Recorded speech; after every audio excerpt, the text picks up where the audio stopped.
Alors aujourd'hui, quatrième séance du séminaire pluralisme, et donc on va avoir le plaisir d'écouter la présentation de Victor Béguin qui va nous parler du pluralisme métaphysique de Leibniz.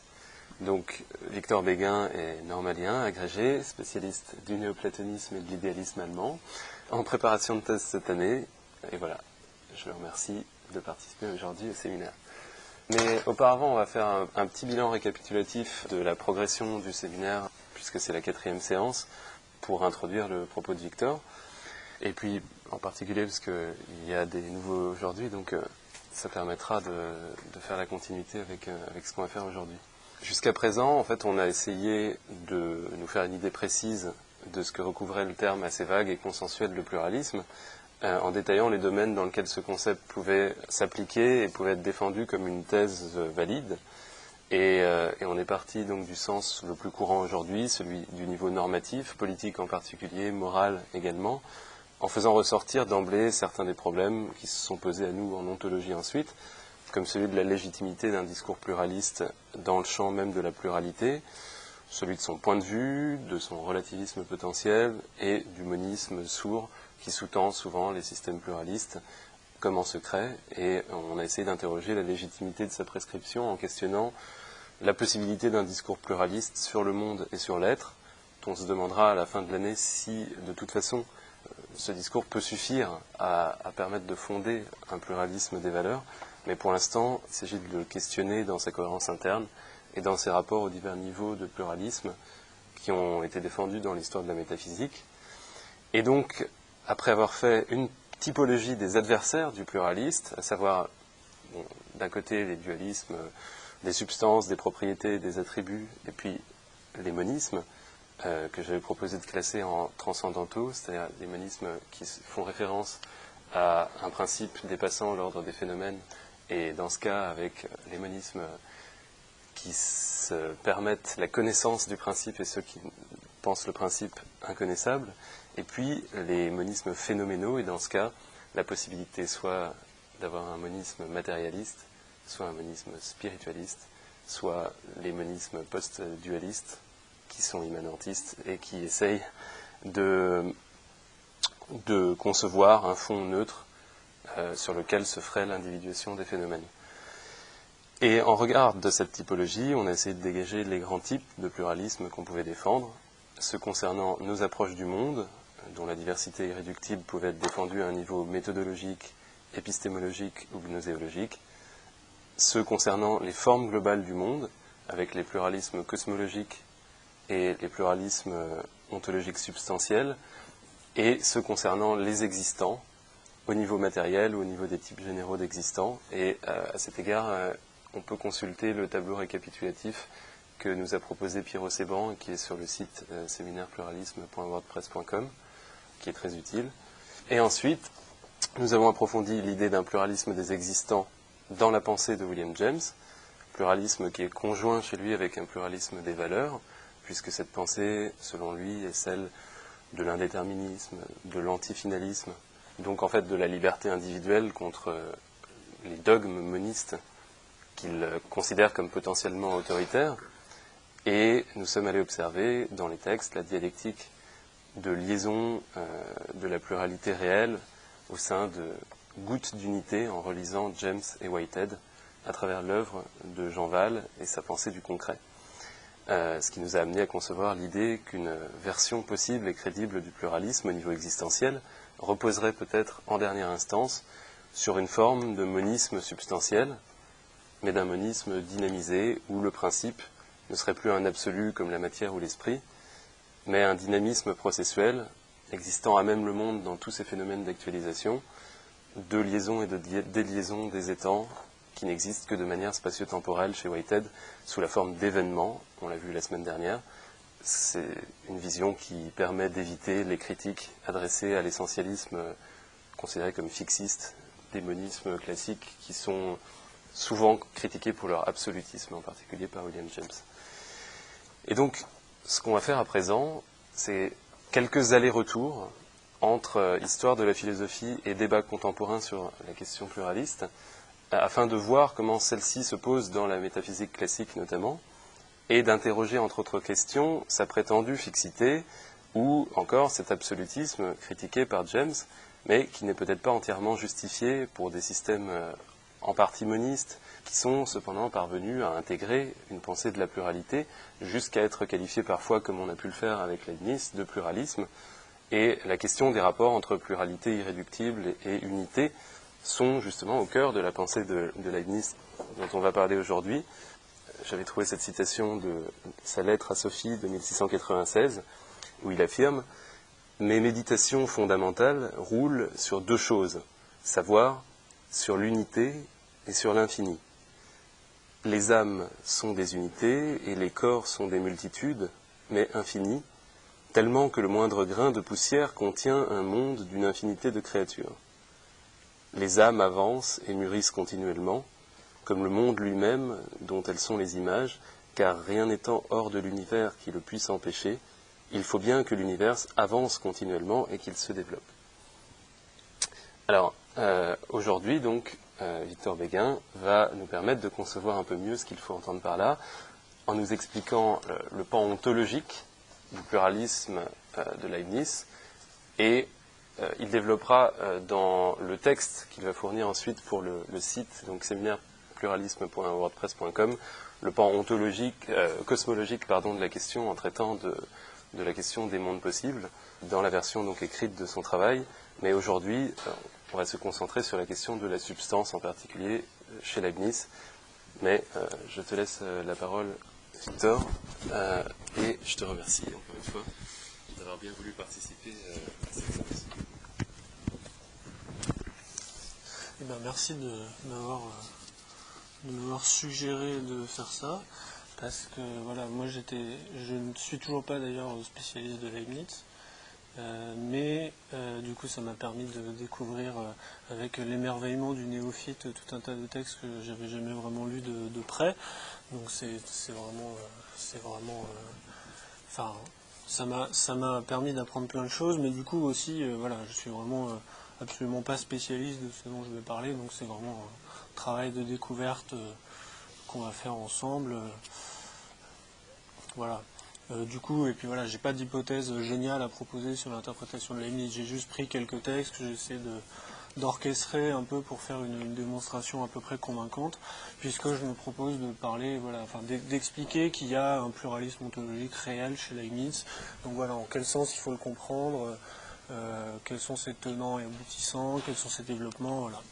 Alors sinon, du coup, moi j'étais pas là à la séance précédente, mais je tiens à signaler quand même qu'il y a au moins un auteur qui a fait quand même des rapprochements assez poussés entre Leibniz et Whitehead, et qui est Deleuze, puisque Deleuze a écrit un livre sur Leibniz, que j'ai feuilleté que brièvement, mais bon, ça s'appelle Leibniz, le pli Leibniz et le baroque de 1988. Et Précision, on va avoir une séance sur Deleuze et le pluralisme par Louis Morel en décembre. Du coup, peut-être qu'il pourrait nous parler de ça, parce que donc dans le chapitre 6 de ce bouquin-là, qui s'appelle « Qu'est-ce qu'un événement ?», il y a toute une comparaison très poussée entre Leibniz et Whitehead sur la question de la nouveauté. Et voilà, il expose un peu toute la conceptualité de Whitehead en montrant quels sont ses répondants chez Leibniz. Donc voilà, ça, j'ai pas eu le temps de le travailler, donc j'en parlerai pas, mais bon, voilà, je signale que ça existe pour développer un peu nos recherches communes plus tard. Voilà. Alors, l'objectif de mon petit exposé, c'est de donner donc quelques indications assez un caractère introductif sur le pluralisme ontologique de Leibniz. Et donc, je parlerai vraiment centralement de la question de la substance et de la pluralité des substances. En quel sens on peut soutenir qu'il existe une pluralité de substances, une pluralité infinie de substances, voilà. Alors avant de rentrer là-dedans, j'aimerais bien faire juste un petit point terminologique à partir du premier texte que vous avez dans les pages que j'ai données. C'est un passage d'Étienne Souriau, d'un bouquin qui s'appelle « Les différents modes d'existence », qui était une espèce de manuel destiné à prendre place dans une encyclopédie philosophique et qui en fait est un authentique manuel, un authentique essai de métaphysique, quoi. Et notamment dans l'introduction, il y a pas mal de trucs assez intéressants sur le pluralisme. Et donc, je vais un peu me référer à sa terminologie et à la distinction qu'il fait entre, je cite, un pluralisme ontique qui pose la multiplicité des êtres et un pluralisme existentielle qui pose la multiplicité des modes d'existence. Voilà. Donc ça, ce genre de distinction, ça va revenir plusieurs fois dans mon exposé. Ça va me permettre non seulement de définir un peu plus précisément ce que c'est que le pluralisme de Leibniz, et aussi de le situer un peu par rapport à d'autres doctrines de son époque. Notamment, bon là ça va m'intéresser notamment pour la question de son rapport à l'atomisme. Alors ensuite, mon exposé, si j'avais voulu être vraiment extrêmement prétentieux, j'aurais pu l'appeler Genèse et structure du pluralisme ontologique leibnizien, avec en plus une référence franco-française à l'histoire de la philosophie qui n'aura échappé à personne. Mais voilà, ça aurait été extrêmement prétentieux. Mais cela dit, je vais quand même insister en introduction sur le mot Genèse, parce que je ne l'emploie pas juste pour faire joli, c'est parce que, en fait, là, je vais essayer de montrer que la notion de substance chez Leibniz est tout sauf univoque. Alors, je cite un certain nombre d'expressions qui caractérisent la substance dans toute l'œuvre de Leibniz. On a substance individuelle, forme substantielle, unité substantielle, entéléchie première, force primitive, monade, l'insubstantiel, etc., etc. On est face à un véritable maquis terminologique dans lequel il va falloir se repérer. Et l'idée que je vais me proposer de développer pour se repérer dans ce maquis, ça sera de suivre la genèse du pluralisme leibnizien, en montrant qu'en fait toutes ces notions ne sont pas équivalentes, mais qu'elles sont au contraire autant de témoins, disons des tâtonnements ou des difficultés, et du coup des remaniements conceptuels qui ont présidé à la constitution de l'ontologie de Leibniz.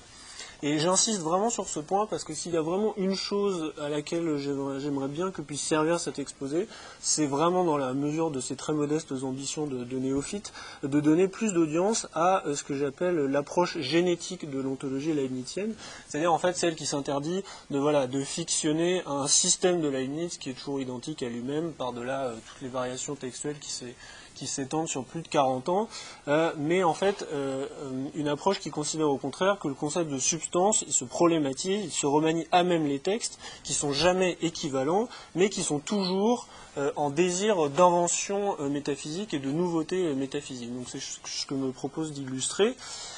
Et donc, l'enjeu de mon exposé, ça va être par conséquent absolument pas d'exposer un système rigide et identique à lui-même en toutes ses parties, mais plutôt d'essayer de mettre à jour autant que possible dans les limites de l'exercice imparti. Premièrement, les problèmes auxquels cherche à répondre Leibniz quand il s'interroge sur la question de la substance et sur la question de la pluralité des substances. Deuxièmement, les exigences et les intuitions qui gouvernent le développement de sa pensée. Et troisièmement, évidemment, les évolutions terminologiques et conceptuelles qu'on peut voir à l'œuvre dans son travail. Notamment, par exemple, c'est vrai que les spécialistes de Leibniz ont beau jeu de taper sur une expression comme monade de César, mais de fait, monade de César, c'est une erreur, c'est une expression qui n'existe pas. Donc voilà, c'est ce genre d'évolution terminologique que je voudrais mettre à jour pour expliquer notamment pourquoi il n'est pas possible de parler de monade de César. C'est une fiction qui n'a jamais été dans le moindre texte de Leibniz. Cela dit, il faut quand même que j'insiste encore une fois sur le caractère vraiment introductif de ce que je vais dire. Donc ça va être des grandes lignes, des simplifications, voilà, ça va être à la mesure de mes faibles moyens de néophyte en leibnizianisme. Autre chose que j'ai essayé de faire, ça va être plus discret parce que c'est vrai que ça met en jeu un certain nombre de connaissances historiques que moi je ne possède pas toutes, mais ça va être d'essayer de mettre en lumière autant que possible le fait que dans la constitution de sa métaphysique, Leibniz prend position par rapport à ses contemporains, prend position par rapport à Descartes, qui est notoirement dualiste, par rapport à Spinoza, qui est notoirement moniste, et par rapport aux atomistes avec lesquels il a un rapport un peu compliqué, mais en fait j'essaierai de suggérer que la philosophie de Leibniz, ça nous permet de comprendre en quel sens l'atomisme n'est peut-être pas si pluraliste que ça, n'est peut-être pas un véritable pluralisme. Donc voilà, j'essaierai d'indiquer de faire quelques remarques sur les prises de position par rapport à l'ensemble des contemporains de Leibniz, pour essayer de poser les différences entre ce qui pourrait être un dualisme des substances, ce qui pourrait être un monisme de la substance, et ce qui pourrait être du coup un pluralisme des substances. Donc ensuite, les trois questions directrices que je vais essayer de traiter dans ce que je vais dire, Ça sera premièrement pourquoi et comment penser la pluralité réelle des substances réelles, et là j'insiste fortement sur le mot réel. Deuxièmement, comment concilier cette pluralité d'individus avec la loi de continuité de la nature. Alors ça, je vais peut-être réduire un peu cet aspect-là de mon exposé, mais il faudra quand même que j'en dise un mot, parce que à première vue, c'est extrêmement problématique de concilier le principe d'individuation et le principe de continuité. On voit mal comment il peut y avoir une pluralité d'individus dans une continuité. Mais donc Leibniz est tout à fait conscient du problème et il se le repose à plusieurs endroits de son œuvre. Et troisième question, faut-il concevoir les substances corporelles comme de simples agrégats ou comme des réalités à part entière? Ça peut paraître un peu cryptique, mais en fait on va comprendre très très vite en lisant les textes de Leibniz que ce problème-là, c'est peut-être le plus important en réalité pour Leibniz et c'est celui qui va le travailler vraiment jusqu'au bout de sa carrière, donc jusqu'aux années 1710. Et voilà, l'hypothèse que je vais essayer de mettre à l'épreuve en citant un certain nombre de textes, ça va être que l'évolution de la métaphysique leibnizienne peut être interprétée comme un acheminement vers une pensée de la pluralité réelle des étangs, c'est-à-dire vers un pluralisme véritablement réaliste. Ce qui ne va pas de soi, parce que voilà, il y a un certain nombre de gens qui considèrent que Leibniz c'est par exemple le précurseur de l'idéalisme allemand, c'est le grand idéaliste, voilà. C'est pas du tout évident, donc je vais essayer de suggérer en quel sens on peut considérer Leibniz comme un penseur de la pluralité réelle des étangs, voilà. Et alors, l'ordre d'exposition de mon propos, ça va être totalement chronologique, c'est-à-dire qu'en fait, je vais analyser les textes dans l'ordre chronologique pour essayer de mettre à jour un peu les remaniements conceptuels et tout. Et j'ai décidé de découper ça, pas totalement arbitrairement, mais quand même un petit peu en 4 périodes. Premièrement, je vais m'intéresser au discours de métaphysique, au concept de substance individuelle, de forme substantielle et à toutes les difficultés, à mon avis, infinies que pose la conciliation de tout ce qu'il y a dans le discours de métaphysique. Deuxièmement, je vais parler de la période qui se situe entre le discours de métaphysique et la constitution du système des monades qu'on trouve dans la monadologie, qu'on trouve dans les principes de la nature et de la grâce. Donc là, ça va m'amener à m'intéresser à des textes du style la correspondance avec Arnaud, avec Antoine Arnaud, le théologien de Port-Royal, qui est extrêmement importante, et je vais m'intéresser aussi au système nouveau de la nature et de la communication des substances, qui est un texte de transition vraiment très important. Troisièmement, je vais essayer d'exposer aussi clairement que possible ce qui se trouve dans la monadologie et les principes de la nature et de la grâce, donc les deux grands abrégés de métaphysique de 1714. Donc c'est là où on a vraiment le système des monades achevé et tout. Et enfin, dans une quatrième partie, je vais m'intéresser à des textes qu'on lit assez rarement, enfin, disons en dehors du cercle de Leibnizien qu'on lit assez rarement, et qui sont absolument passionnants, et qui sont les textes qu'on trouve dans la correspondance de Leibniz avec le père jésuite Debos.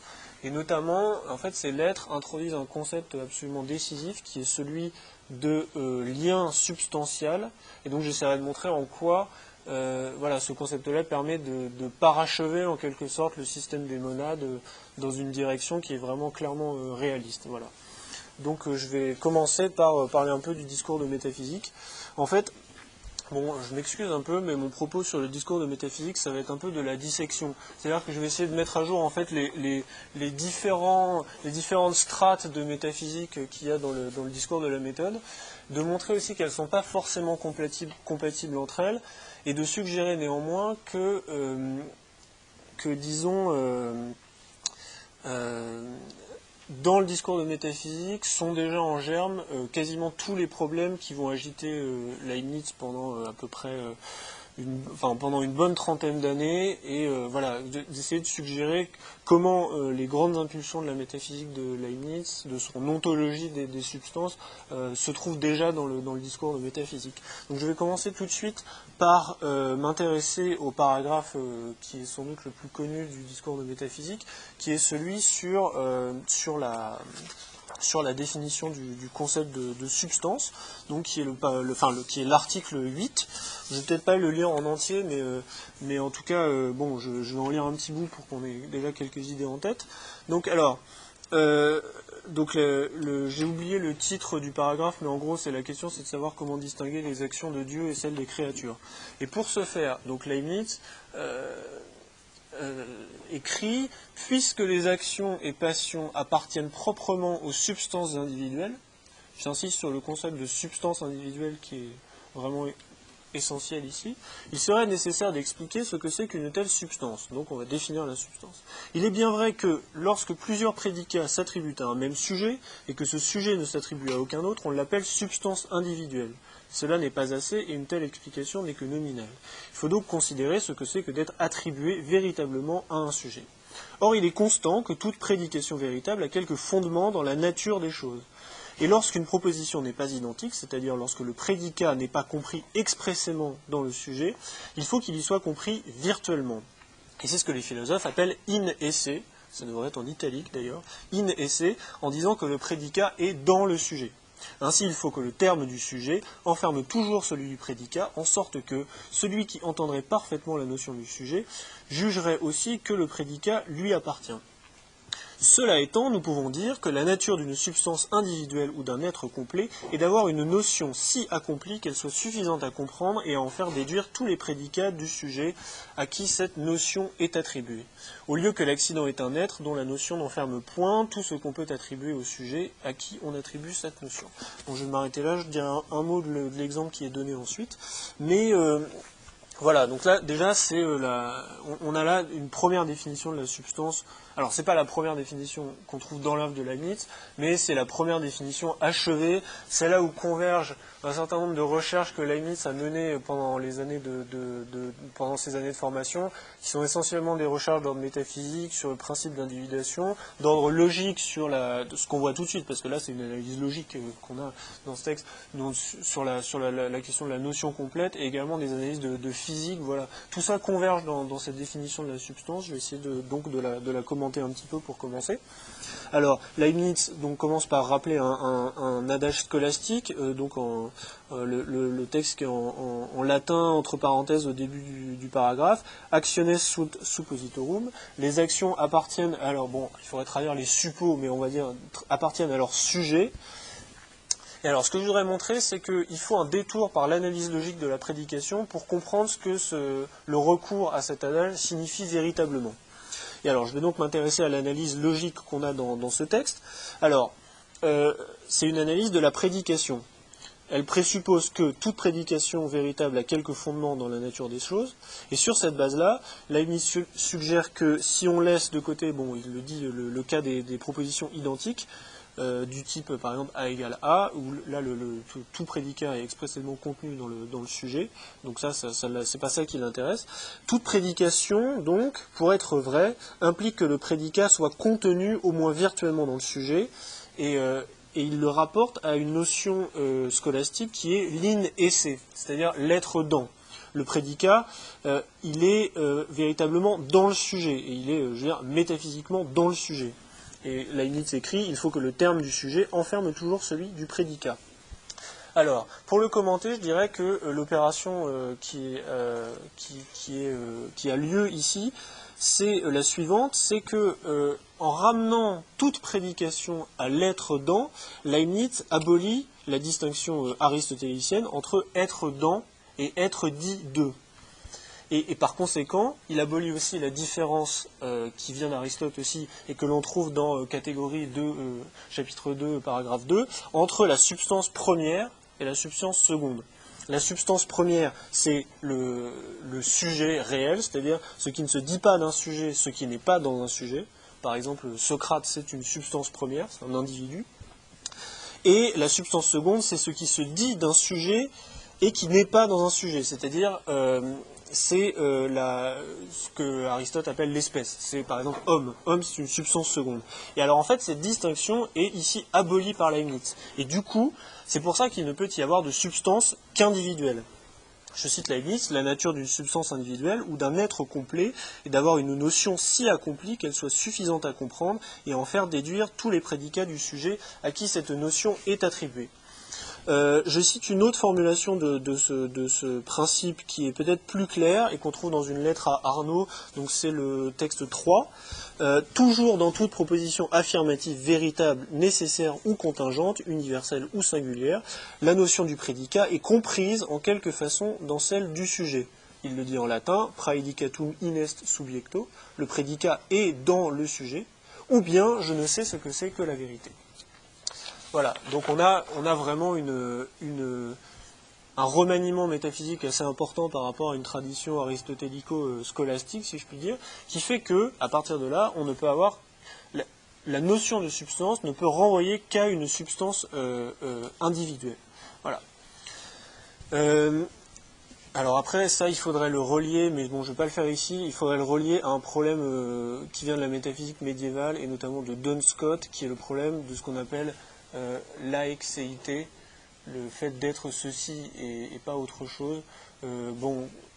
Voilà, ça je peux pas le faire maintenant parce que c'est trop compliqué. Et bon, voilà, moi je connais vraiment mal Duns Scott, donc je peux pas rendre compte de cela. Mais en tout cas, c'est de là que ça vient. C'est aussi toute une réflexion qui traverse 4 ou 5 siècles de métaphysique sur vraiment le principe d'individuation et l'individuation comme individuation et pas comme par exemple individuation accidentelle par la matière comme on trouve chez certains commentateurs d'Aristote. Enfin bref, je rentre pas dans ces détails-là parce que c'est un peu compliqué, mais... Petite question oui. Ce qui peut intéresser, je ne sais pas si d'ailleurs tu vas en parler, est-ce que c'est parce qu'il conçoit le prédicat comme un essai individuel que Leibniz va faire ensuite comme Kant, va défendre la thèse que l'existence n'est pas un prédicat D'ailleurs, je sais pas si après, non, je crois pas. Non, je crois que non, je crois pas. Non, je crois pas qu'ils défendent quelque chose comme l'existence n'est pas un prédicat. D'autant plus que voilà, j'allais juste y venir, mais en fait, pour comprendre de manière la plus simple, les prédicats, c'est un peu deleuzien, mais de fait, c'est ça. Il faut les comprendre comme des événements, en fait. C'est vraiment par exemple, un prédicat d'Alexandre, ça serait trancher le nœud gordien. Ça, c'est un prédicat d'Alexandre. De même que le fameux prédicat de César, franchir le Rubicon. Voilà, tout ça, c'est des événements des événements accomplis qui arrivent à la substance ou qui sont accomplis par elle. Voilà. Mais du coup, je crois vraiment pas qu'ils défendent quelque chose comme l'existence n'est pas un prédicat. Je sais pas. Honnêtement, je dois dire que voilà, bon, c'est les premières questions à laquelle je ne peux pas répondre. Il y en aura beaucoup d'autres, mais bon. Et donc voilà, comme je le disais, il faut comprendre que les prédicats qui sont en jeu dans l'élaboration de la notion complète sont d'ordre en fait événementiel.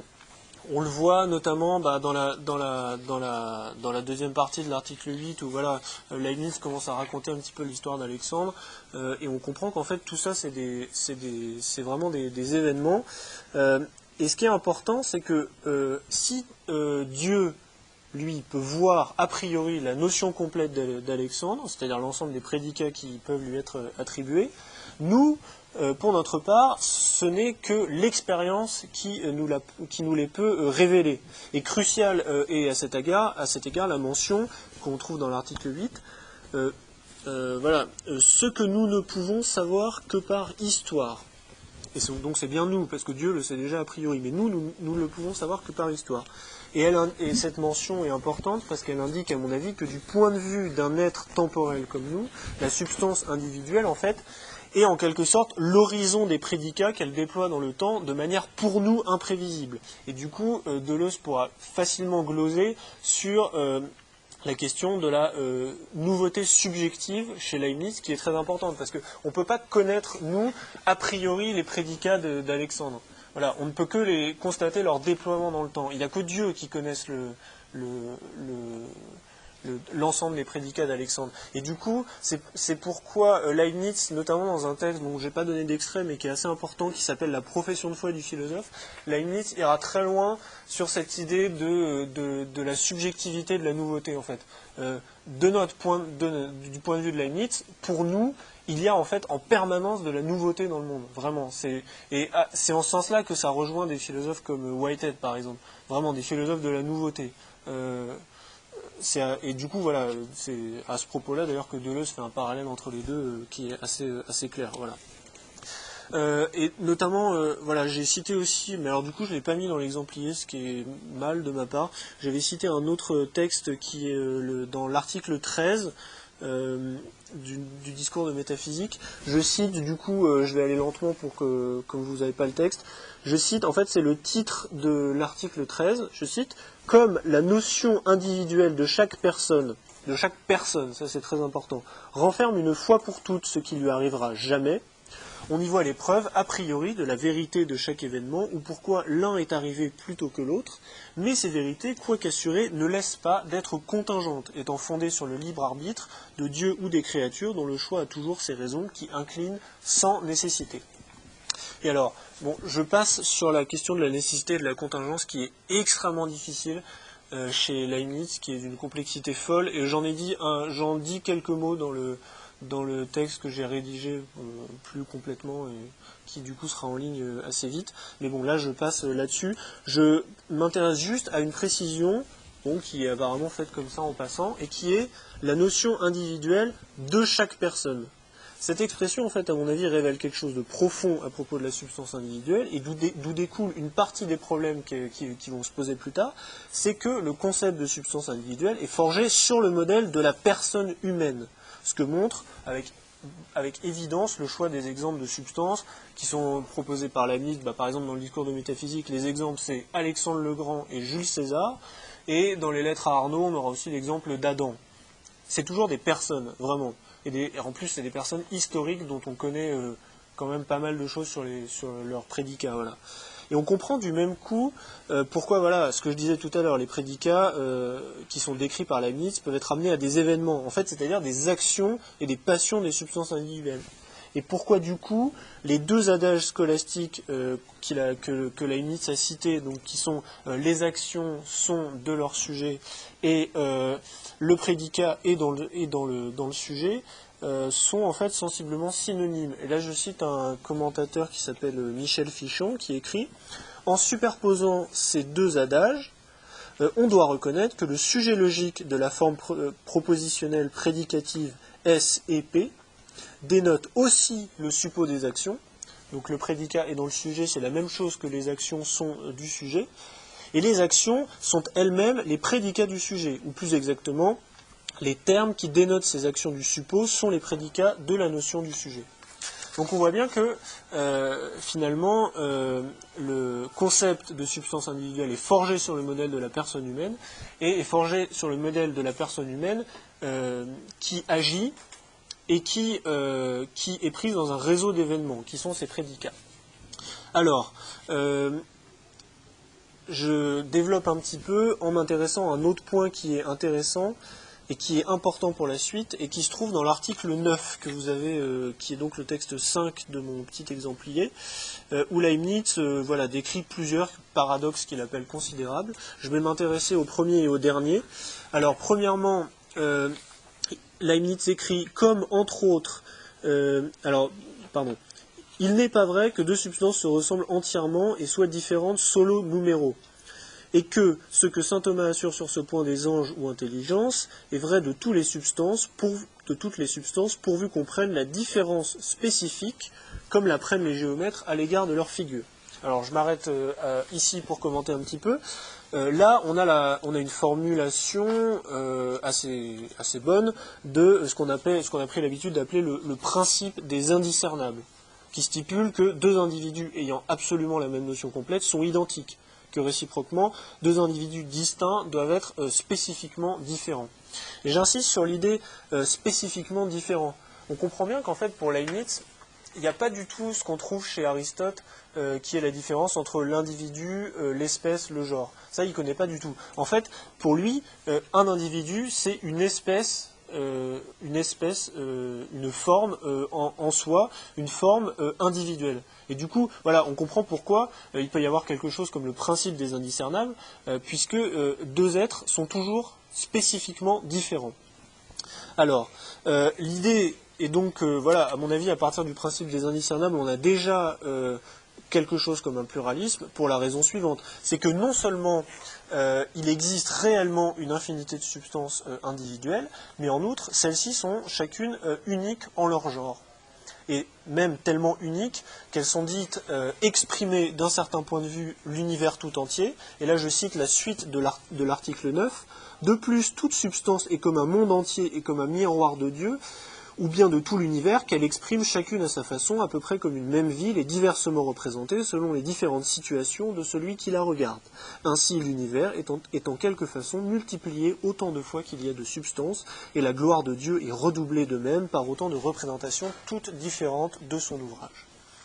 Alors, voilà, ce concept d'expression, c'est extrêmement important, ça se retrouvera jusqu'à la fin de la métaphysique leibnizienne, mais c'est assez difficile à comprendre. L'idée que voilà, chaque substance exprime le monde entier d'un certain point de vue, c'est assez énigmatique. Et du coup, pour essayer de comprendre un peu mieux ce que ça veut dire, moi je propose, je ne sais pas si ça vous paraîtra convaincant, de prendre pour exemple d'expression un truc qui est très connu chez Leibniz, qui est la doctrine des petites perceptions qu'on trouve dans l'avant-propos des nouveaux essais sur l'entendement humain. C'est quelque chose d'extrêmement connu.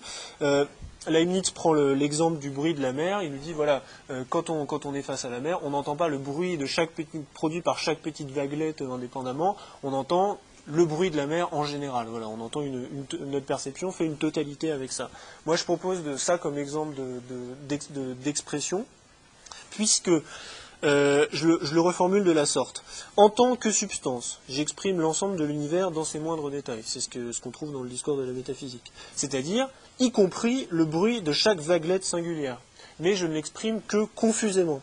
Je n'exprime qu'un point de vue sur cette diversité de l'univers. C'est-à-dire que j'exprime une unité grossière, qui est le bruit de la mer, qui fait de l'un à partir de la multiplicité des petites perceptions. C'est ça en fait l'expression. C'est vraiment, en droit, je perçois la totalité de ce qui se passe dans le monde. Seulement, mon point de vue est celui d'une substance finie, et du coup, voilà, j'exprime l'univers d'un certain point de vue. Je perçois pas la totalité de tout ce qui se passe, j'aperçois le bruit de la mer et pas la totalité des vaguelettes. À mon avis, ça permet de mieux comprendre ce que ça veut dire vraiment exprimer d'un certain point de vue la totalité de l'univers. Voilà. L'expression, du coup, à mon avis, ça peut être compris assez facilement comme un éclairage, en fait. C'est un certain éclairage sur le monde. C'est une certaine lumière qui éclaire l'ensemble de l'univers, mais avec des intensités différentes. En sorte que parfois, voilà, beaucoup d'aspects sont laissés quasiment dans le noir, et d'autres, et en priorité notre entourage proche, sont plus éclairés. Voilà. Ça me paraît la manière la plus simple de le comprendre, en fait. Une autre conséquence de cela, alors c'est une conséquence qui est assez intéressante aussi, c'est que comme il n'y a pas de communication réelle entre les substances, elles s'entre-expriment, mais une substance ne pénètre jamais dans une autre, voilà, elle n'entre pas en contact réellement.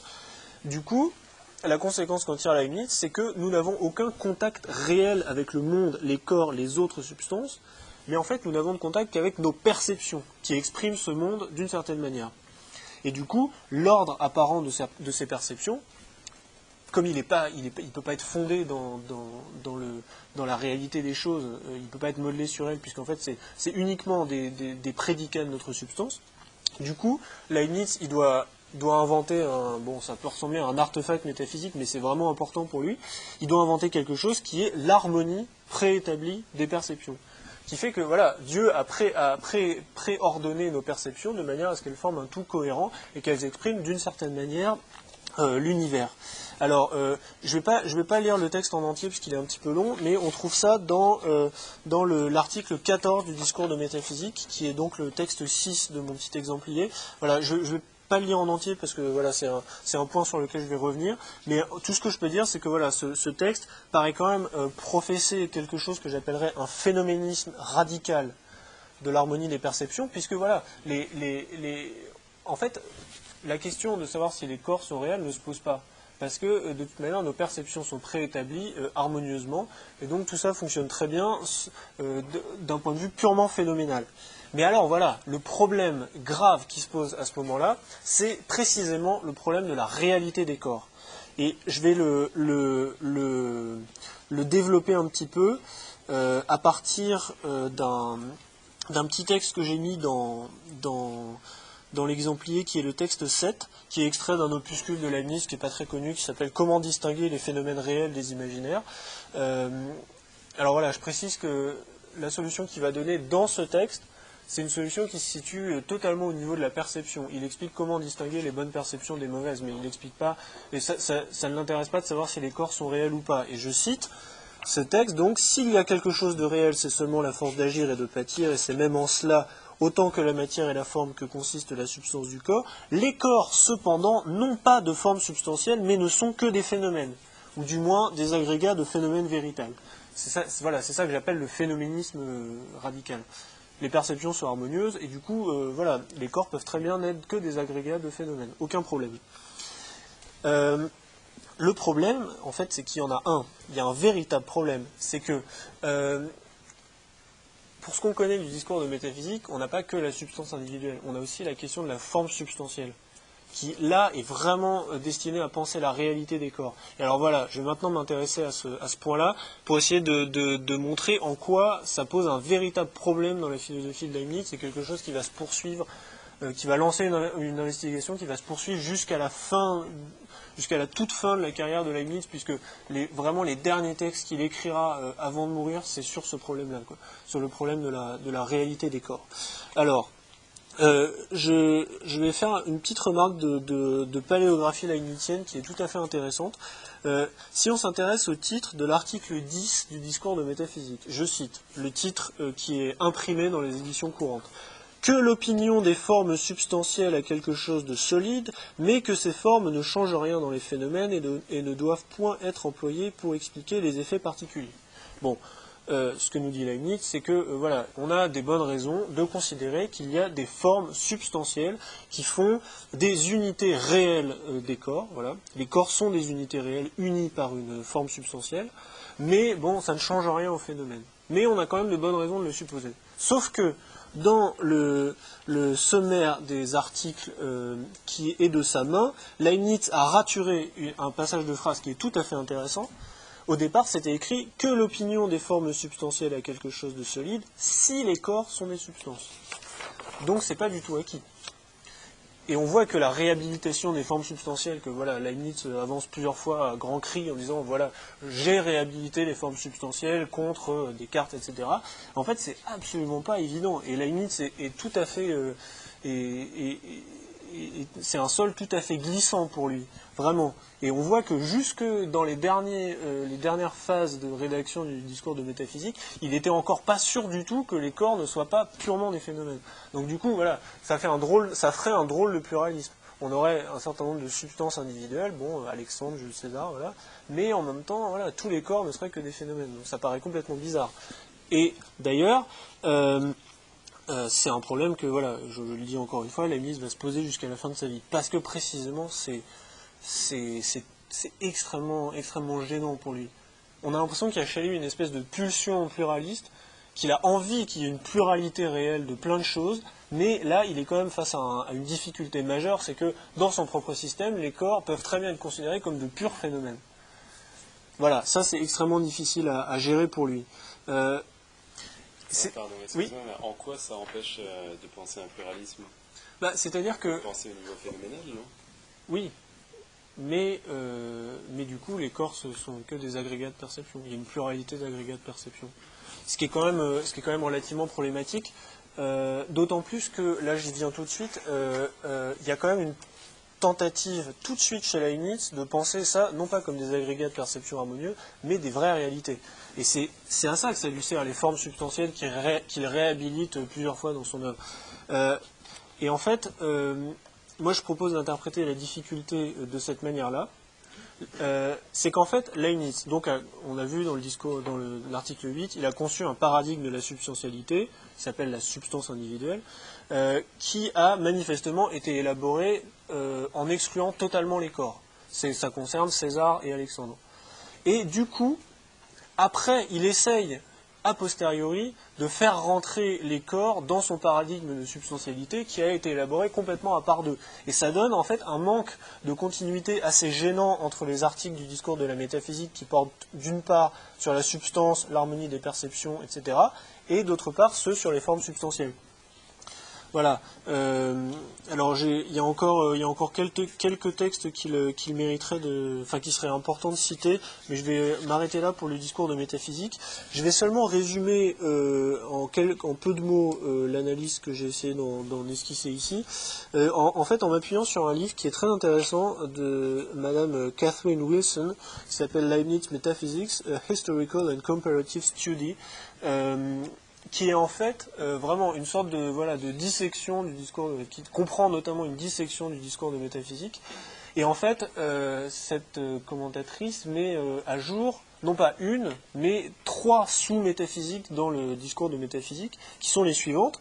Premièrement, on a une métaphysique de la substance individuelle comme fondée dans une notion complète, Alexandre Jules César. Deuxièmement, on a une théorie de la substance corporelle comme fondée, peut-être, parce qu'on n'est pas vraiment sûr, dans une forme substantielle. C'est-à-dire qu'on aimerait bien qu'elle le soit, mais on n'en est pas sûr. Et troisièmement, on a une théorie phénoméniste de la perception pour laquelle les corps sont des agrégats de perception harmonieuses entre elles. Quelque chose qui, soit dit en passant, est de loin, rappelle un peu la théorie malbranchiste de la perception, dont d'ailleurs Leibniz va chercher à se démarquer plus tard. Et le problème, c'est qu'on a une difficulté assez forte à accorder les trois. Parce que notamment, on ne voit pas comment on peut accorder une théorie de la substance corporelle comme fondée dans une forme substantielle et une théorie phénoméniste de la perception pour laquelle les corps ne sont que des agrégats de perception harmonieuses entre elles. Voilà, à ce stade-là de l'œuvre de Leibniz, on a un vrai problème, on a un vrai grave problème métaphysique. Sauf que, à mon avis, on peut déjà voir à l'œuvre 2 exigences qui vont mener Leibniz jusqu'à la fin de sa carrière philosophique, que je propose d'appeler premièrement pluraliste, deuxièmement réaliste. Alors, pour la première exigence, j'ai trouvé un texte assez génial qui est une vraie profession de foi pluraliste, que je trouve assez extraordinaire et que je vous cite. C'est le texte 9 de mon exemplier. Leibniz écrit à Antoine Arnaud « Je crois aussi que vouloir renfermer dans l'homme presque seul la véritable unité aux substances, c'est être aussi borné en métaphysique que l'étaient en physique ceux qui enfermaient le monde dans une boule.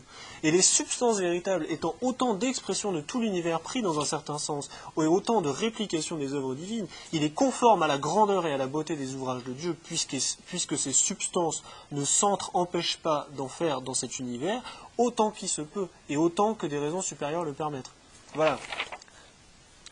Et donc Leibniz critique Descartes en disant la supposition de l'étendue toute nue, donc la substance corporelle c'est l'étendue, détruit toute cette merveilleuse unité, toute cette merveilleuse variété, pardon. Voilà, on a vraiment une sorte de profession de foi pluraliste en disant que voilà, il est même conforme à la grandeur et à la magnificence de Dieu qu'il ait conçu non pas une seule substance corporelle, mais une pluralité infinie de substances.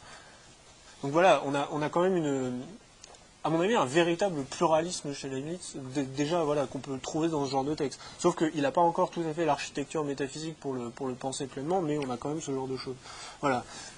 Et la deuxième exigence, que j'appelle réaliste, à mon avis, on la trouve dans le fait que Leibniz, précisément, ne se satisfait pas d'une théorie des corps comme pur agrégat de perception harmonieuse. Au contraire, il essaye de réhabiliter les formes substantielles pour penser vraiment la réalité des corps, et les corps comme unité réelle. Voilà. Donc je m'arrête là pour le discours de métaphysique. Je vais passer maintenant à la période intermédiaire, en fait, une période de transition qui suit le discours de métaphysique et qui précède, en gros, les années 1710, les années où le système des monades se met vraiment en place. Donc là, il faudrait étudier plein de textes, mais je vais me concentrer sur deux choses qui sont premièrement les lettres à Antoine Arnaud et deuxièmement le système nouveau, dont je dirai un mot plus tard. Je dis juste encore 2 mots du discours de métaphysique, puisque ce que j'ai essayé de dégager, c'est une double alternative entre première alternative entre un principe d'individuation qui est la notion complète et un principe d'identité des substances qui est la forme substantielle, et on ne voit pas comment faire communiquer les deux. Deuxième alternative, entre un phénoménisme des perceptions harmonieuses et un réalisme des formes substantielles. Et là encore, on voit mal comment accorder les deux. Et on voit en fait que le problème de la substance corporelle, du degré de substantialité qu'on doit accorder au corps, est en fait à l'intersection de ces 2 alternatives. Et c'est pour ça sans doute que dans les lettres que Leibniz s'échange avec Arnaud, après lui avoir envoyé le discours de métaphysique, c'est ce problème-là qui vient au cœur de la discussion. Oui. Juste une question, est-ce qu'on peut considérer, autour du concept d'expression, tu vois, la façon dont une substance exprime l'univers, les perceptions en fait, la façon dont il perçoit, est-ce qu'on peut considérer la spécificité, parce que ok, il y a harmonie préétablie, est-ce que l'harmonie préétablie elle porte sur le contenu de ce qui est exprimé, ou sur le point de vue dont la monade perçoit le monde? Ce que je veux dire, c'est est-ce qu'on peut considérer l'expression d'une substance, de l'univers, comme un prédicat de la substance? En fait, moi j'ai l'impression que toutes ces perceptions sont des prédicats de la substance. Mais alors mais du coup, c'est pour ça qu'en fait, on a l'impression qu'il pourrait très bien y avoir que moi, substance et Dieu. Et voilà. Si on définit le corps dans un phénoménisme comme un agrégat de perceptions multiples, ouais. Et si on dit que les prédicats, les perceptions, la façon dont une monade perçoit ou exprime l'univers, on peut très bien penser comme c'est un prédicat de la substance, tu vois, rattacher le corps comme agrégat de perceptions multiples au paradigme de la substance individuelle. Oui, mais du coup, pour ça, on a besoin d'une ontologie plus robuste. Ouais. On a besoin d'une ontologie qui explique en quoi il y a vraiment une unité réelle dans les corps. Et en quoi cette unité n'est pas que constituée dans notre perception. Et du coup, ça me fournit une transition parfaite avec le texte que j'avais cité, qui est le texte numéro 10, qui est un texte absolument torturé et qui témoigne d'affres de doutes dans lequel je nous souhaite de ne jamais tomber, puisque Leibniz écrit « Je ne sais pas si le corps, quand l'homme ou la forme substantielle est mise à part, peut être appelé une substance ». Alors qu'il avait quand même un peu essayé de montrer ça dans le discours de métaphysique. Donc là, ça y est, il est dans le doute. Ce pourra bien être une machine, un agrégé de plusieurs substances, de sorte que, si on me demande ce que je dois dire, c'est des forma cadaveris, donc de la forme du cadavre, ou d'un carreau de marbre, je dirais qu'ils sont peut-être unis per aggregationem, c'est-à-dire par agrégation, comme un tas de pierres, et ne sont pas des substances. On pourra dire autant du soleil, de la terre, des machines, et, excepté l'homme, il n'y a point de corps dont je puisse assurer que c'est une substance plutôt qu'un agrégé de plusieurs, ou peut-être un phénomène. Cependant, il me semble assurer que s'il y a des substances corporelles, l'homme ne les point seul, et il paraît probable que les bêtes ont des âmes, quoiqu'elles manquent de conscience. Voilà. Il y a une vraie difficulté, qui est la suivante, c'est que la réflexion de Leibniz commence à se déporter un petit peu vers la question de l'unité, le problème de l'unité, le problème des briques fondamentales du réel. Je vais y revenir tout de suite après. Et du coup, voilà, la question qui se pose à lui, c'est est-ce que les corps dont on aimerait bien qu'ils soient des substances corporelles, est-ce que les corps ne sont que des agrégats de véritables substances, c'est-à-dire des tas de substances, comme un tas de pierres, dont l'unité n'est fournie que par notre perception, auquel cas les corps au sens strict, les corps comme unité, ne sont que des phénomènes, ou alors est-ce que ces corps comme unité peuvent être pensés comme substantiels en tant que corps, c'est-à-dire en tant qu'unité corporelle. Voilà. Est-ce que notre perception est fondée dans la réalité des substances corporelles, ou alors est-ce que notre perception ne fait que composer des corps à partir d'unités simples, et du coup ne fait que des agrégats. Voilà, c'est ça la question. J'espère que c'est à peu près clair. Voilà, ça c'est vraiment la question qui se place au cœur de la correspondance avec Arnaud, et c'est ce qui fait tout son intérêt en fait. Parce que là c'est vraiment la grosse difficulté que se pose Leibniz. Et c'est là où se met en jeu aussi tout le sens de son pluralisme. On voit bien qu'il pourrait être un petit peu pluraliste en disant il y a une pluralité de substances, mais voilà, les corps ne sont que des agrégats. Et en réalité, on ne peut jamais accéder à une pluralité parce que il faudrait pour ça chercher des unités réelles que nous on ne peut pas trouver. Ou alors, on peut être extrêmement pluraliste en disant voilà, les corps, le corps humain, mais aussi les animaux, voilà, sont des individus réels, substantiellement réels, voilà. Et donc on en a une pluralité qu'on peut constater. Donc il y a un enjeu fort sur le pluralisme de Leibniz. Et alors, ce qui vient au cœur du débat, de la correspondance avec Arnaud, c'est le problème de l'unité. Qu'est-ce qui peut réellement fonder une unité réelle dans le monde? Et c'est là où intervient un texte qui est extrêmement fameux, que je me suis presque voulu le mettre dans l'exemplier, mais qui en même temps est tout à fait important, que du coup j'ai quand même cité, qui est la lettre à Arnaud du 30 avril 1687, où là c'est vraiment un des textes les plus connus de Leibniz, mais il faut quand même le lire parce que il est extrêmement important dans notre parcours chronologique. Donc je cite pas en entier, mais je cite un peu le début. Il semble aussi, donc c'est le texte 11 de l'exemplier, il semble aussi que ce qui fait l'essence d'un être par agrégation n'est qu'une manière d'être de ceux dont il est composé. Concrètement, des substances dont il est composé. Par exemple, ce qui fait l'essence d'une armée n'est qu'une manière d'être des hommes qui la composent. L'armée n'a pas d'existence en soi, en dehors de tous les soldats qui la composent. Cette manière d'être suppose donc une substance dont l'essence ne soit pas une manière d'être d'une substance. Concrètement, l'armée, pour être un agrégat, ça suppose des substances qui sont les soldats. Toute machine aussi suppose quelques substances dans les pièces dont elle est faite, et il n'y a point de multitude sans des véritables unités. Ça, c'est la thèse fondamentale. C'est vraiment le truc que Leibniz essaie de développer jusqu'à la fin de sa vie, c'est cette phrase-là, il n'y a point de multitude sans des véritables unités. C'est ça qui va donner lieu à la monadologie. Voilà, c'est vraiment ça. Il faut arriver à penser les unités réelles qui sont au fondement de toutes les multitudes. Voilà, donc ça, en gros, là, on a déjà les deux problèmes que je vais essayer de traiter rapidement jusqu'à la fin de la vie de Leibniz. C'est premièrement substance corporelle ou agrégat de substances pour les corps. Les corps sont-ils des substances réelles ou simplement des agrégats d'autres substances? Et deuxièmement, comment penser les unités réelles qui sont au fondement de toutes les multitudes? Voilà, ça c'est les deux problèmes centraux. Et c'est là où Leibniz va écrire quelque chose qui est très fameux. Il va écrire, pour trancher court, je tiens pour un axiome cette proposition identique qui n'est diversifiée que par l'accent, savoir que ce qui n'est pas véritablement un être n'est pas non plus véritablement un être. Voilà. Dans le cadre de la métaphysique de Leibniz, ça veut dire que on a besoin de rechercher les unités fondamentales à partir desquelles on compose tout le reste. Pour qu'il puisse y avoir une multiplicité, une multitude, il faut des unités à agréger, et l'existence d'agrégats, donc par exemple une armée, présuppose l'existence d'unités simples. Voilà.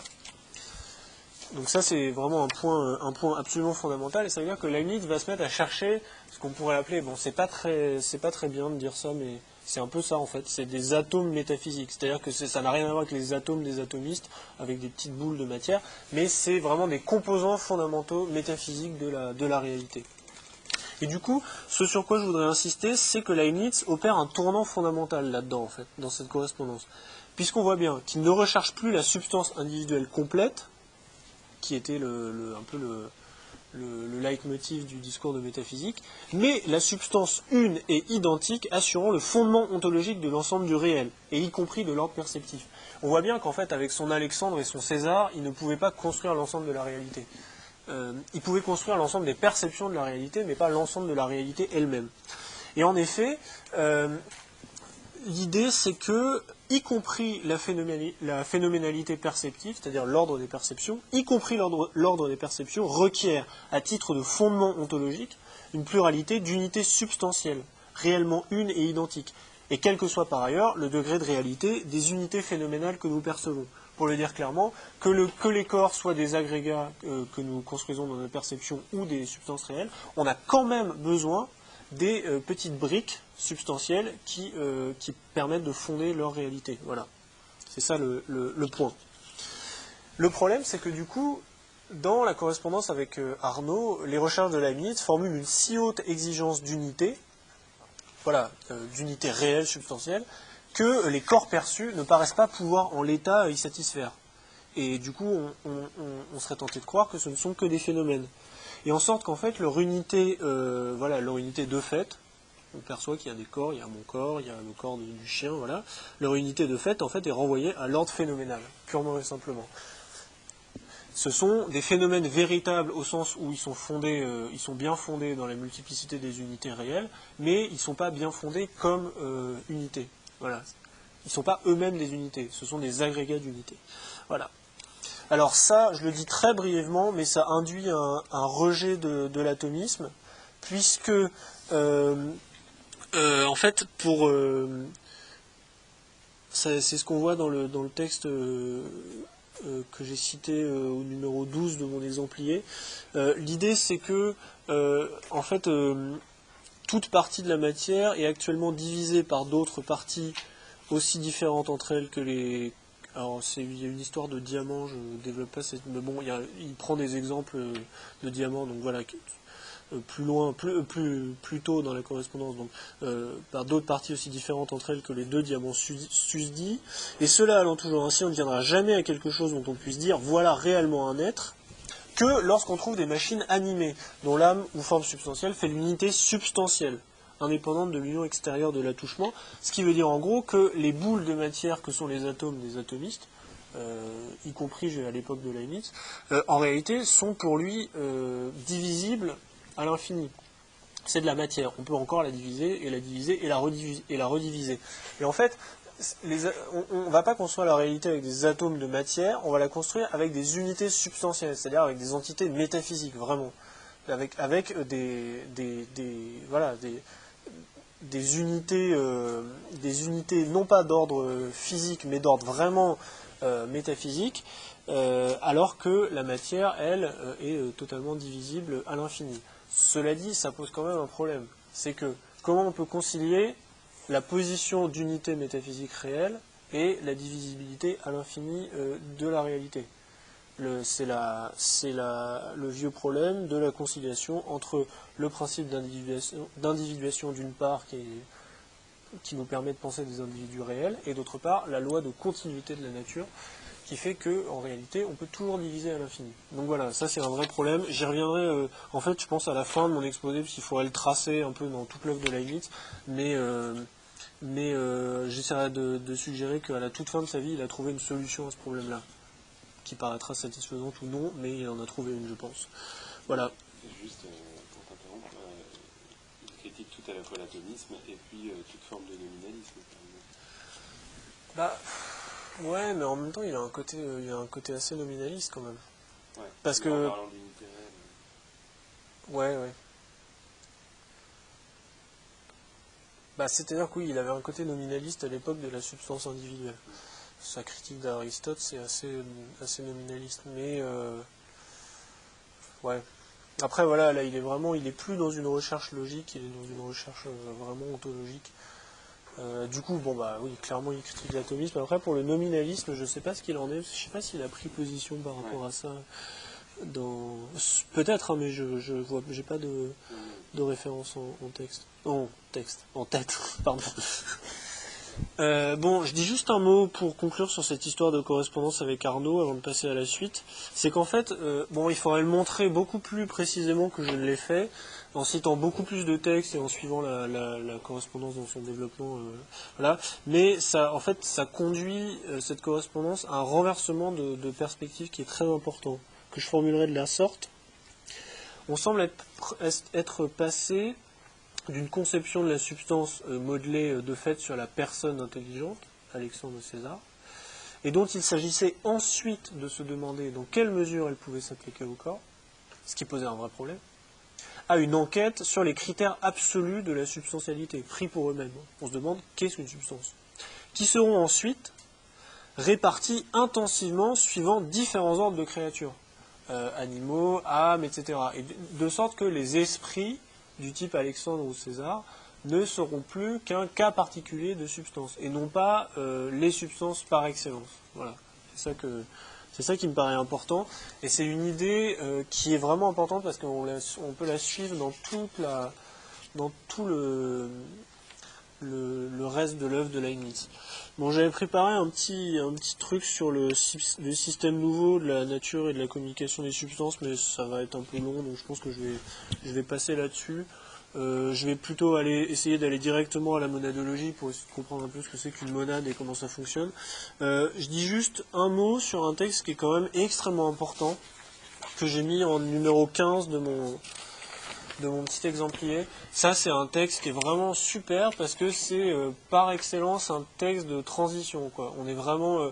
le système nouveau, c'est le premier texte de métaphysique qui est publié par Leibniz. C'est la première fois que tout le monde peut lire de la métaphysique de Leibniz.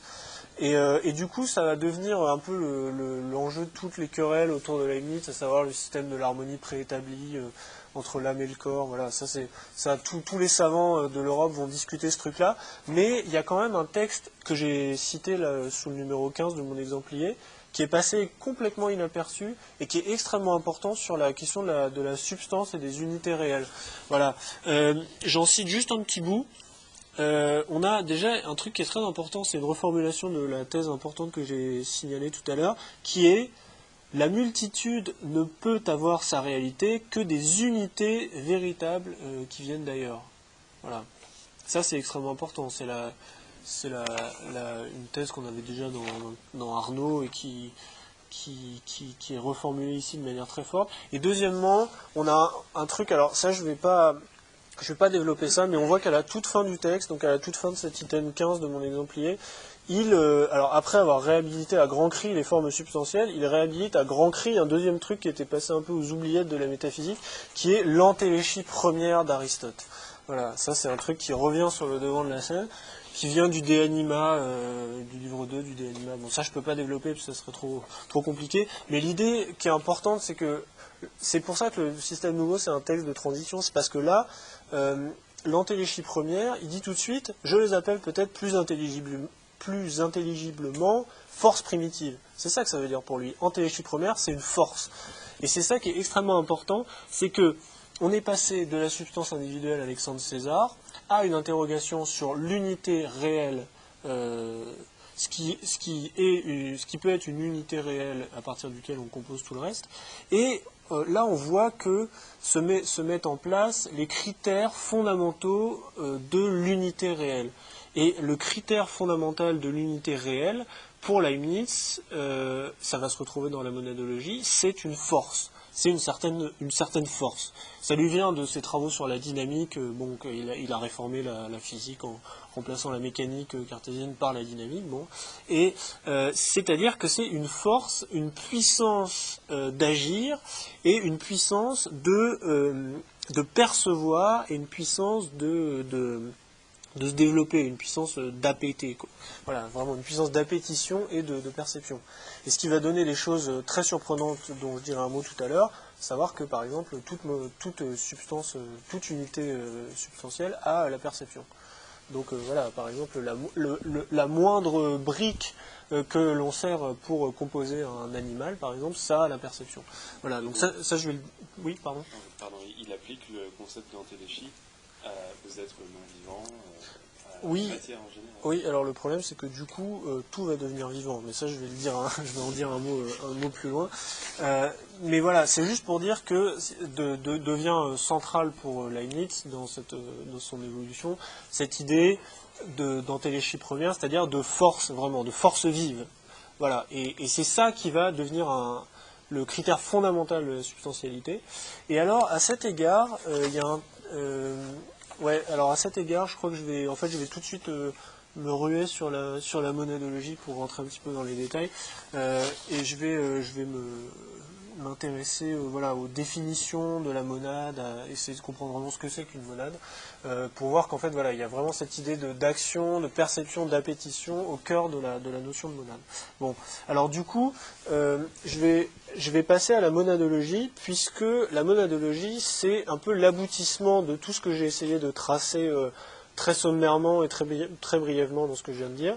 C'est l'aboutissement de toute la recherche métaphysique de Leibniz sur les unités réelles, voilà, sur les unités substantielles.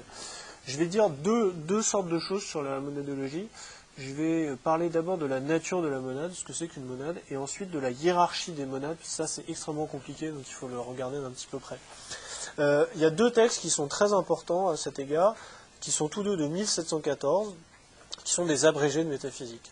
C'est premièrement, dans l'ordre de rédaction, les principes de la nature et de la grâce, un texte extrêmement court qui a été écrit à la demande d'un prince comme résumé du système de Leibniz. Et deuxièmement, un texte qu'on a pris l'habitude d'appeler la monadologie, ce qui n'est pas un terme de Leibniz. La monadologie qui est un texte relativement plus long, mais qui est aussi plus aride parce que c'est des paragraphes très courts. C'est un texte assez difficile, donc voilà, je vais essayer de combiner un peu les deux pour essayer d'arriver à quelque chose d'intelligible. Donc, je vais d'abord m'intéresser à la définition de la monade. Donc, je prends texte 18 de mon petit exemplier, qui est le paragraphe 1 de la monadologie. La monade, dont nous parlerons ici, n'est autre chose qu'une substance simple, qui entre dans les composés. Simple, c'est-à-dire sans partie. Je le dis pour ceux que ça intéresse, simple, c'est-à-dire sans partie, c'est une citation littérale de Euclide, élément, livre 1, définition 1. C'est une définition qui est importée des mathématiques. C'est comme ça qu'Euclide définit le point. Voilà. Et alors, je cite un deuxième texte, qui est le premier paragraphe des Principes de la nature et de la grâce, donc mon texte 19, qui définit de manière un peu moins aride le concept de monade. Alors, la substance est un être capable d'action. Elle est simple ou composée. La substance simple est celle qui n'a point de partie. La composée est l'assemblage des substances simples ou des monades. Donc on voit bien que la monade, c'est le mot qui sert à désigner la substance simple. L'unité, la brique fondamentale du réel. Et la brique métaphysique, et non pas physique comme chez les atomistes. Les composés ou les corps sont des multitudes, c'est-à-dire que ce sont des composés de substances, des composés de monades. Et les substances simples, les vies, les âmes, les esprits sont des unités.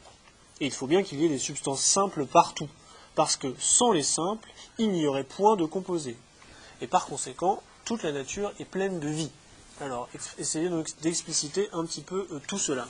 Premièrement, on voit d'emblée que la monade est présentée comme le concept unificateur de toute réalité. Tout est monade. Il y a des monades partout. Et du coup, c'est intéressant, parce qu'au départ, la substance individuelle, ça ne fonctionnait pas tellement comme ça. C'était pas du tout unificateur, en fait, ça ne servait pas à penser tout. D'ailleurs, ça permettait même pas de penser les corps. Donc voilà, c'est vraiment... Là, on a une ambition systématique, une ambition totalisante. On a un concept qui est la monade, la substance simple, et ça va nous permettre de tout penser, vraiment, tout, de bout en bout. Existe donc une pluralité de substances simples, une pluralité de monades, et de ce point de vue, la réalité apparaît comme intrinsèquement plurielle.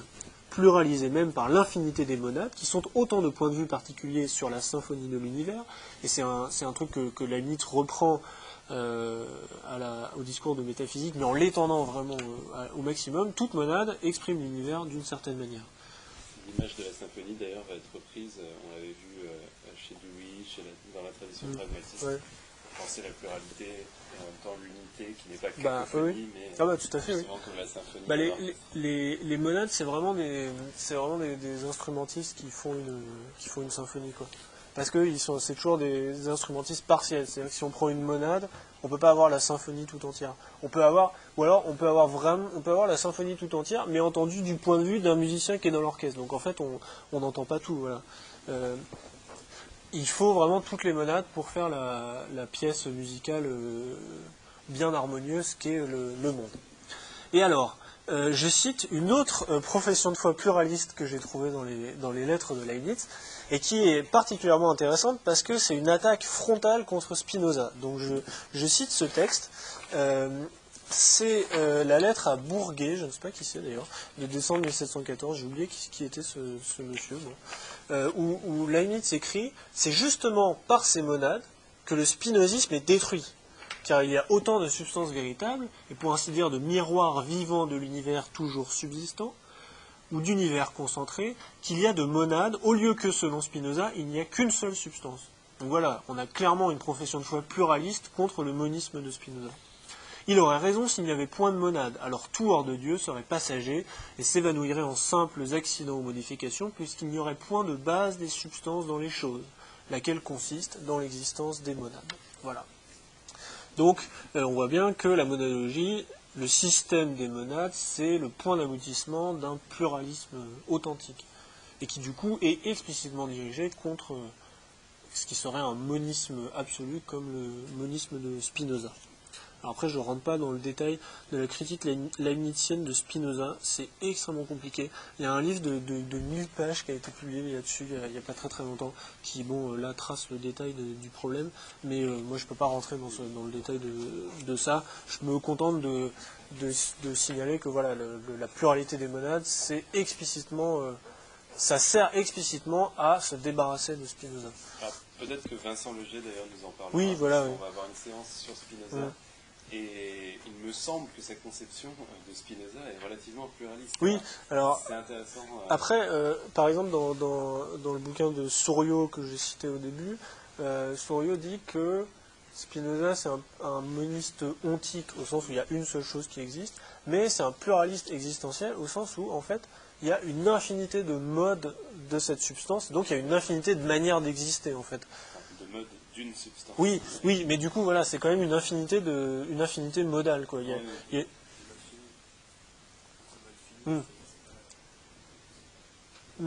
Mais il y a du coup il y a une infinité d'attributs déjà, donc il y a déjà une infinité de manières d'exister, parce qu'on peut exister comme un esprit, on peut exister comme un corps et comme tout un tas d'autres choses que nous on ne peut pas connaître. Voilà, on cite que l'esprit et le mais corps. oui, mais il y en a une infinité, donc c'est vrai que voilà, là c'est assez délicat de ce point de vue-là. Mais bon, clairement pour Leibniz, Spinoza c'est un moniste au sens où il soutient qu'il n'existe qu'une seule chose qui est la substance. Et voilà, pour lui, son système des monades, je ne sais pas si, oui, il prétend sans doute avoir réfuté le spinozisme, enfin, l'avoir même détruit, c'est quand même assez fort. Voilà, pluralité de monades, pluralité infinie de monades, vs unicité de la substance spinoziste. Alors, je continue un peu sur la définition de la monade. Elle est d'emblée définie, donc conformément à ce que je signalais concernant le système nouveau de la nature et de la communication des substances, comme un principe d'action, comme une force. Voilà, ce qu'on trouvait déjà donc dans ce texte un peu antérieur. En outre, ces monades, qui sont les éléments fondamentaux de la réalité, s'assemblent pour former ce que Leibniz appelle la substance composée, ou le corps, qui n'est autre chose qu'un amas ou agrégat des simples. Ça, c'est au paragraphe 2 de la monadologie. Donc, pluralité de monades qui s'assemblent qui s'agrègent en corps. Par exemple, le corps humain est un agrégat de monades. Voilà. Et là, on a un deuxième niveau de pluralité, mais reste encore à comprendre si les agrégats ont une réalité disons sont plus qu'un simple tas de monades s'ils ont une unité réelle. Ça, c'est un problème sur lequel je vais revenir immédiatement. Voilà. Ils ne discutent pas de leur unité perceptive. Là, pour l'instant, non. Là, pour l'instant, non, parce que au départ, dans la monadologie, ils définissent vraiment la monade en général, et c'est seulement après où il va faire la diffraction entre les esprits, par exemple, ce qu'il appelle âme, qui est en fait qui se situe au niveau des animaux. C'est seulement à ce niveau-là qu'on commence à avoir de la perception accompagnée de mémoire, c'est-à-dire de ce que nous appellerions perception. En fait, toute monade perçoit, mais il faut attendre le niveau des âmes pour qu'il y ait ce que nous appellerons de la perception. Voilà. J'ajoute un autre point qui est extrêmement important et qu'on trouvait dans le texte des principes de la nature et de la grâce que je citais. Leibniz définissait la monade et finissait son paragraphe en disant « Toute la nature est pleine de vie ». Ça, c'est extrêmement important, parce que désormais, la vie a un rôle décisif dans l'ontologie de Leibniz, au point qu'on a pu parler vraiment d'une vitalisation de la substance, d'un pan-vitalisme. Ça devient vraiment fondamental, puisque la monade est vraiment vitalisée. Ce qu'on comprend un peu mieux au paragraphe 4 des principes de la nature et de la grâce, que je cite, qui est le texte 23 de mon petit exemplier. Chaque monade avec un corps particulier fait une substance vivante. Ainsi, il n'y a pas seulement de la vie partout, jointe aux membres ou organes, mais même il y en a une infinité de degrés dans les monades, les unes dominant plus ou moins sur les autres. C'est là où ça commence à devenir extrêmement compliqué, c'est là où il va falloir s'accrocher un petit peu. Mais quand la monade a des organes si ajustés que par leurs moyens il y a du relief et du distingué dans les impressions qu'ils reçoivent, et par conséquent dans les perceptions qui les représentent, comme par exemple lorsque par le moyen de la figure, des humeurs des yeux, les rayons de la lumière sont concentrés et agissent avec plus de force, cela peut aller jusqu'au sentiment, c'est-à-dire jusqu'à une perception accompagnée de mémoire. Et je signale qu'au XVIIe siècle, au début du XVIIIe, sentiment, ça veut dire sensation en fait. C'est ce que nous on appelle sensation. Si je retraduis en langue moderne, cela peut aller jusqu'à la sensation, c'est-à-dire une perception accompagnée de mémoire, à savoir dont un certain écho demeure longtemps pour se faire entendre dans l'occasion, et un tel vivant est appelé animal comme sa monade est appelée une âme. Et quand cette âme est élevée jusqu'à la raison, elle est quelque chose de plus sublime et on la compte parmi les esprits, comme il sera expliqué tantôt. Là, ça devient vraiment extrêmement épineux, donc je vais m'arrêter un petit peu sur ce point-là. Alors, l'idée, c'est que chaque monade domine plus ou moins un certain agrégat de monades nommé corps. Je cite, si je retrouve, oui voilà, chaque monade avec un corps particulier fait une substance vivante, donc elle domine un certain agrégat de monades qui est le corps, et qui est plus précisément même un organisme, puisque tout est vie et il y a de la vie partout. C'est pourquoi, voilà, enfin, vraiment, il y a des monades qui dominent d'autres monades partout, que ce soit, et voyez, il y a de l'organique jusqu'au niveau le plus microscopique, et il y a de l'organisme au niveau le plus macroscopique. Et là, je dis un mot sur le type de pluralisme que ça me paraît représenter avant de rentrer vraiment dans les détails difficiles.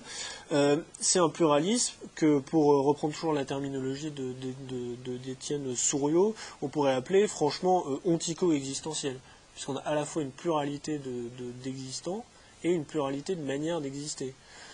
Et les deux aspects sont très très intimement liés, puisqu'on voit bien que non seulement on a une pluralité de monades, mais en outre, chaque monade a une manière propre d'exister, elle a un certain degré d'existence, à nul autre pareil. Et c'est pourquoi, du coup, ce paragraphe peut dérouler la suite des degrés. Donc on imagine qu'il y a un degré qui est tendanciellement 0, mais Leibniz n'en dit rien, et ça va jusqu'à l'esprit, jusqu'à la raison, jusqu'à l'esprit qui participe de la République des esprits gouvernés par Dieu, enfin voilà. Et ça passe par un certain nombre de degrés d'organisation, et notamment celui de l'animal, c'est-à-dire un agrégat corporel de monade qui est placé sous la domination d'une âme. Voilà. Et donc, on voit bien que c'est à partir de là qu'on va pouvoir reprendre notre vieux problème qui nous travaille depuis très longtemps de la substance corporelle. Puisqu'on a là, apparemment, l'idée que les corps sont dominés par des monades dominantes qui leur confèrent une forme d'unité. Donc, je vais essayer de m'intéresser à ce point-là. Alors là, c'est vraiment très compliqué. Heureusement, Leibniz nous a rendu un grand service en formulant ses thèses de manière la plus simple possible dans une lettre qui est le texte 30... Non, qui est le texte que je vais peut-être le retrouver. Voilà, c'est le texte 25, pardon. Je viens juste à la fin du texte, là où il y a les petits numéros. En fait, là, c'est extrêmement, c'est aussi clair que possible, et on va comprendre comment fonctionne le corps et l'architecture des monades. Alors, Leibniz écrit: je distingue, premièrement, l'entéléchie primitive ou âme. Deuxièmement, la matière au sens de première ou puissance passive primitive. Troisièmement, la monade complétée par ces deux-là. Ça veut dire que la monade, c'est la composition de ces deux choses-là. Ça fait une monade. Quatrièmement, la masse ou matière seconde, c'est-à-dire la machine organique à laquelle concourent d'innombrables monades subordonnées. Et cinquièmement, l'animal ou substance corporelle que la monade dominante dans la machine rend une. Voilà. Je commente un petit peu. On essaye de comprendre les différents étages de la structuration du réel par les monades. Bon. Premièrement, on a la matière première. Et Leibniz s'appelle ça une puissance passive primitive pour une raison très simple, c'est qu'en fait, ça veut juste dire que la matière a un certain pouvoir de résistance, en fait. Elle a une puissance passive au sens où elle résiste. Voilà, c'est juste ça. Et ça veut dire que du coup, la matière pour lui n'a plus rien à voir avec la substance étendue de Descartes, qui est purement géométrique. Ça n'a absolument plus rien à voir. Voilà.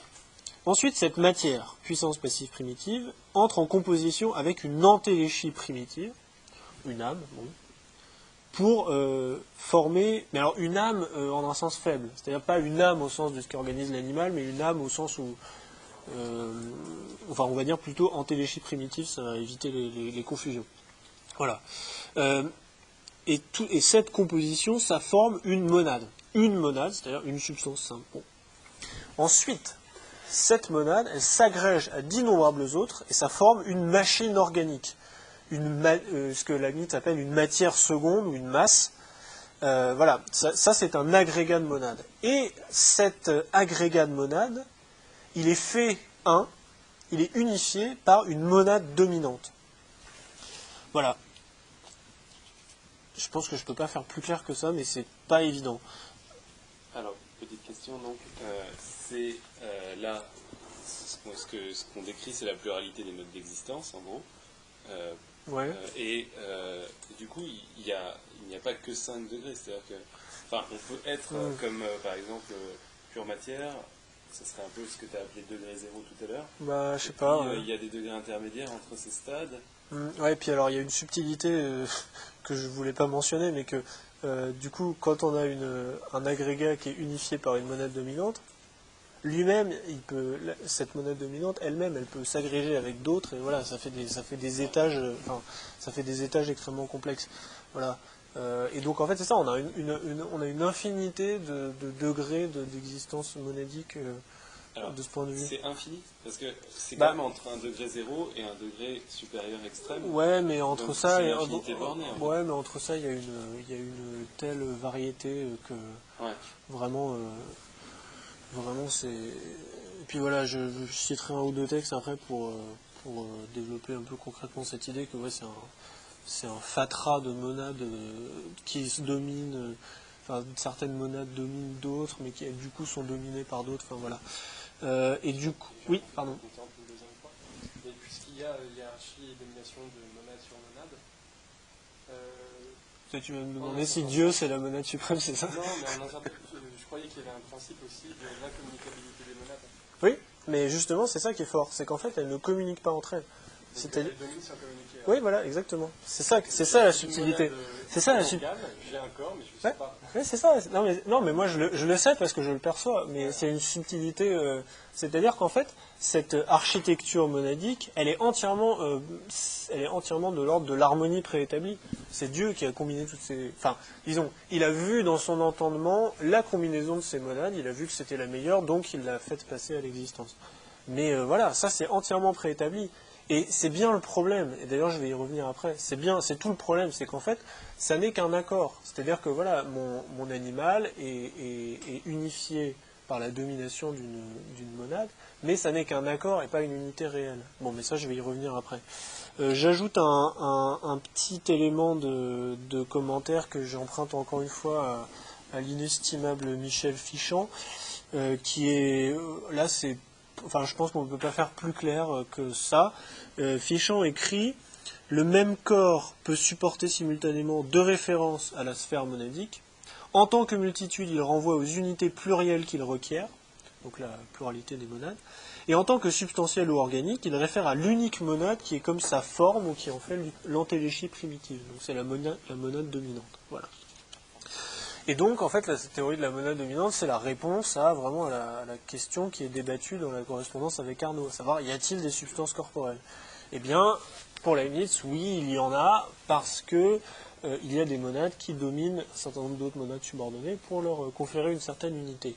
Sauf que tout cela est de l'ordre de l'harmonie préétablie, et je vais y revenir immédiatement.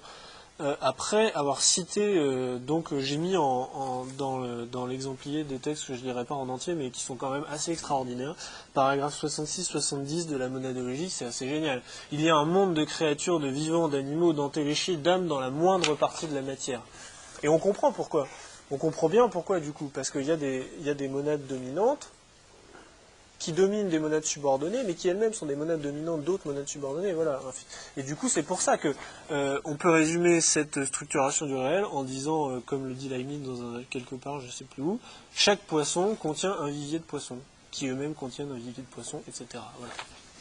Alors après, ça lui permet de montrer que la mort n'existe pas, mais ça, je passe là-dessus parce que ça ne nous concerne pas en priorité. Tu voulais dire quelque chose? Un petit truc, mais je ne sais pas trop si on a le temps de s'interrompre à ce point. Mais, non, c'est juste que, bon, on en discutait tout à l'heure, celle que tu as citée, la Katrin Wilson, dit que, en fait, pour elle, c'est vraiment le système leibnizien, c'est un idéalisme, parce que notamment ça reprend l'idée émergentiste d'une succession un peu comme chez Plotin, de formes en fait, qui s'incorporent les unes des autres. Ah oui. Mais justement, en fait, là, ce que je voulais dire, c'est que les monades ne s'engendrent pas les unes des autres. Pas du tout, pas du Voilà, tout. Elles n'ont absolument aucun rapport. Et en outre, les monades ne sont ni engendrées ni détruites. Ouais. Voilà, il n'y a pas une monade qui surgit d'un coup et qui disparaît à l'instant d'après. Voilà. Donc, alors, en fait, tout ça. Non, pas du tout. génétique Non, pas du tout. Ouais. Alors, tout ça est créé par Dieu, évidemment. Mais, donc, c'est là où on peut dire il y a engendrement. Mais bon, il y a pas. La monade en tant que monade ne s'engendre pas. Elle ne surgit pas, elle ne disparaît pas. Et voilà. En fait, la Leibniz explique que quand, par exemple, un animal meurt, c'est juste. En fait, il n'y a rien qui disparaît. C'est juste la matière qui. C'est juste la matière qui se plie d'une manière différente. Voilà. Ça vaut aussi pour nous d'ailleurs. Quand on meurt, ils se font des plis différents dans la matière. Voilà. D'où le titre du bouquin de Deleuze. Enfin, c'est vraiment ça. C'est le pli. J'ai mis quelques textes là-dessus sur cette histoire de pli dans l'exemplier. J'en viens au dernier truc que je dirais avant de me taire parce que j'ai beaucoup trop parlé. J'en viens à quelque chose qui est un peu... bon, ça paraît un peu spécieux, mais en même temps, je trouve qu'il y a vraiment des difficultés encore dans la monadologie. À côté du fait que, bon, ça peut paraître invraisemblable, cette histoire de poisson, de vivier de poisson dans un poisson, enfin... Mais je veux dire, tout ça est bien construit et ça fonctionne, quoi. Par contre, il y a un truc qui est assez difficile, c'est qu'on peut se demander quand même ce qu'il en est de l'exigence vraiment réaliste qu'on a quand même vu à l'œuvre assez tôt dans la carrière de Leibniz, parce que là, ça ressemble quand même à un idéalisme assez complet, et pour la raison que je vais expliquer maintenant, c'est parce qu'en fait, il n'est pas du tout évident que l'architecture donc métaphysique qui est centrée sur la monade dominante soit en mesure d'apporter une réponse définitive au problème de la substance composée, de la réalité, de l'unité de la substance composée. Et donc, on a l'impression d'avoir une sorte de pluralisme réaliste au sens où il y a une infinité de monades, mais en même temps idéaliste que s'agissant des agrégats, s'agissant des corps. Problème qui est soulevé par Leibniz lui-même, et problème qui est résolu, d'une manière un peu originale, mais qui est résolu dans sa correspondance avec le père jésuite Barthélemy Desbosses. À mon avis, c'est vraiment une correspondance qui est aussi importante que celle avec Arnaud, c'est vraiment fondamental, c'est des textes vraiment géniaux, où Leibniz notamment écrit un truc qui est quand même très, très surprenant, enfin, c'est d'une grande lucidité. Il écrit par exemple, c'est le texte 32 de mon exemplier, il n'est pas possible de prouver à partir de l'harmonie, donc de l'harmonie préétablie des monades, qu'il y a dans les corps quelque chose d'autre que des phénomènes. On comprend bien pourquoi. On comprend bien que les corps, ça peut n'être que des agrégats de monades. Et leur unité est uniquement de l'ordre de la perception phénoménale. Voilà. Il écrit également, et c'est mon texte 33, je pense que les monades ont toujours une existence pleine et qu'on ne peut les concevoir comme les parties sont dites en puissance dans le tout. C'est-à-dire qu'il n'y a pas de truc qui est en dehors des monades et qui peut les unifier pour en faire un tout. Il y a une monade dominante qui peut les accorder. Voilà. Et je ne vois pas ce que la monade dominante enlève à l'existence des autres monades, puisqu'en vérité, il n'y a entre elles aucun commerce, mais seulement un accord. Je laisse de côté la fin de la citation qui révèle un peu le poteau rose. Avant d'expliquer, en fait, j'explique d'abord que ce que Leibniz suggère, c'est que, en fait, il faut, pour qu'il y ait une substance composée, il faut qu'il y ait une monade dominante. Mais la substance, s'il y a substance composée, elle ne peut tirer son unité réelle de la monade dominante. Puisque la monade dominante, ça reste une monade.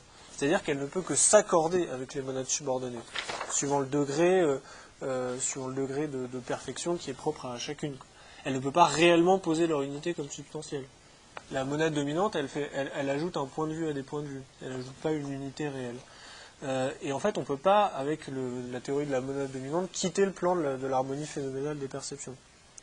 C'est vraiment ce que dit Leibniz.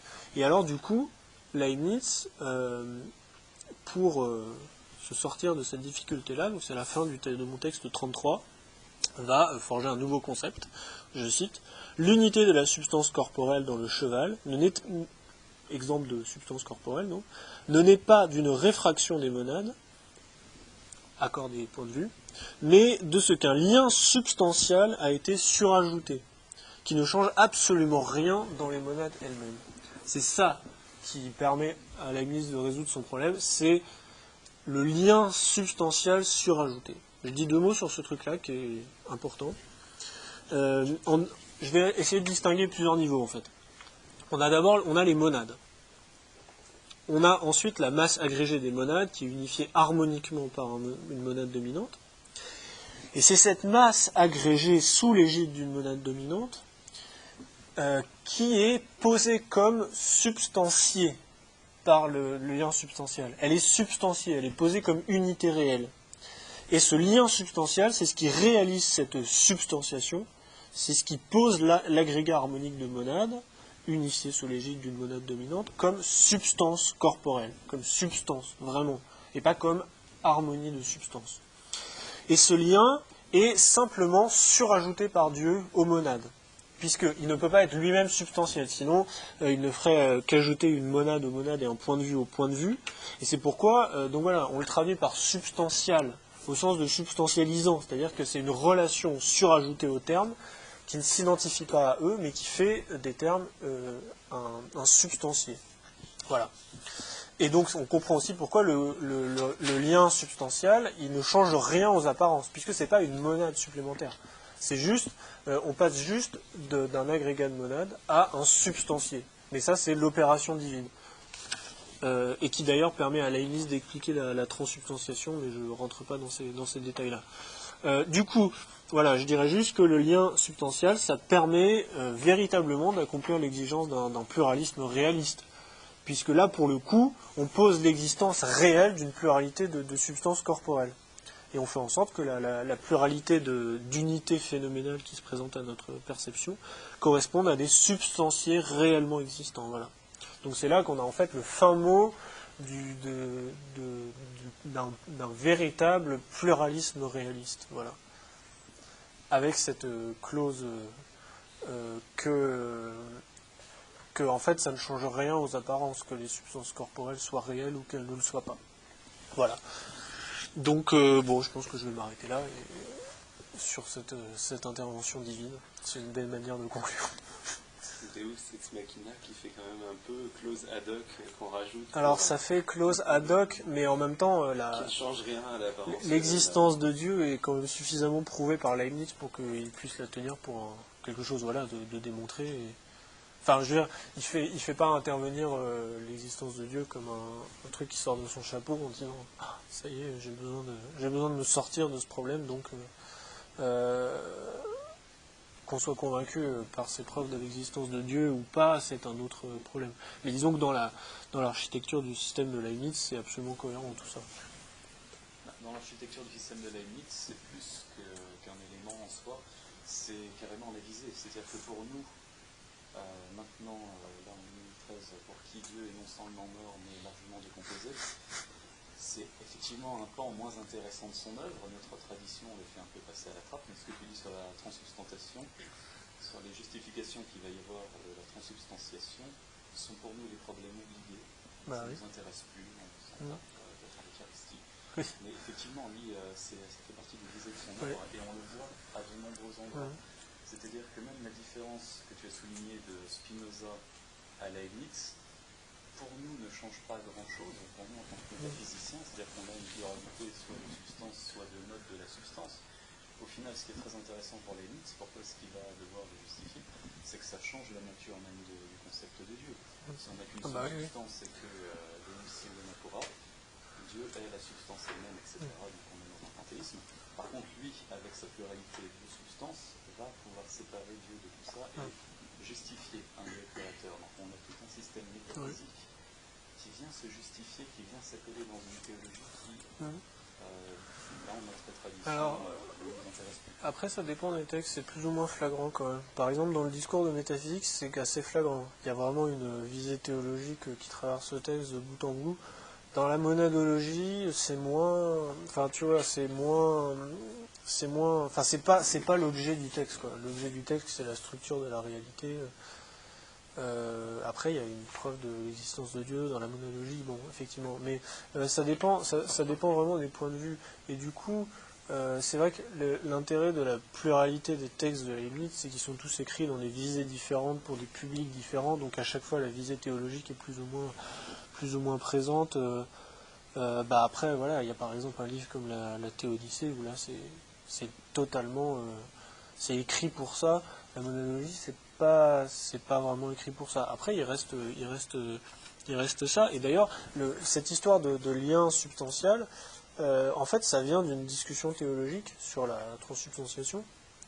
Parce que voilà, c'est un père jésuite qui lui écrit, donc un catholique de rite romain, qui lui croit à la présence réelle de Dieu dans le pain et dans le vin. Et du coup, il lui dit, bah voilà, monsieur Leibniz, vous voulez réunifier les églises, mais comment, à partir de votre métaphysique, peut s'expliquer ce phénomène? Parce que c'est bien gentil de vouloir réunifier les églises, mais si vous ne pouvez pas rendre compte de la transsubstantiation, les catholiques ne viendront jamais vous voir. Bon, et du coup, il forge ce concept de lien substantiel à partir d'une discussion théologique pour rendre compte de la transsubstantiation. On comprend bien pourquoi d'ailleurs, parce que si Dieu ordinairement pose des liens substantiaux sur les substances composées, alors de manière extraordinaire et mystérieuse, il peut très bien poser un lien substantiel qui soit le Christ sur une substance composée qui est le pain. Donc effectivement, oui, il y a une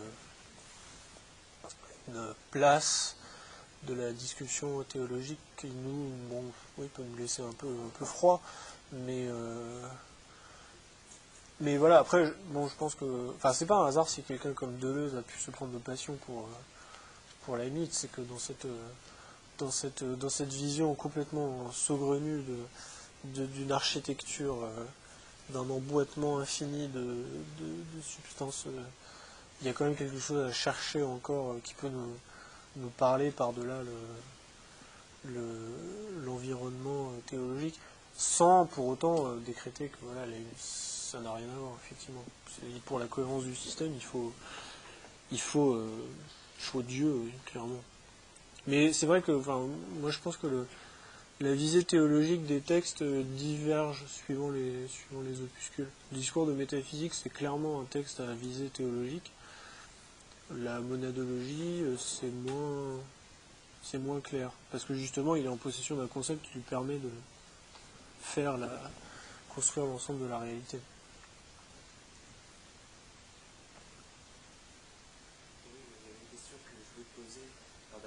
Bravo pour avoir retracé toute cette évolution, chronologique, et puis avec lui c'est important parce qu'on voit qu'il élabore ses concepts au fur et à mesure des problèmes qui se présentent à lui.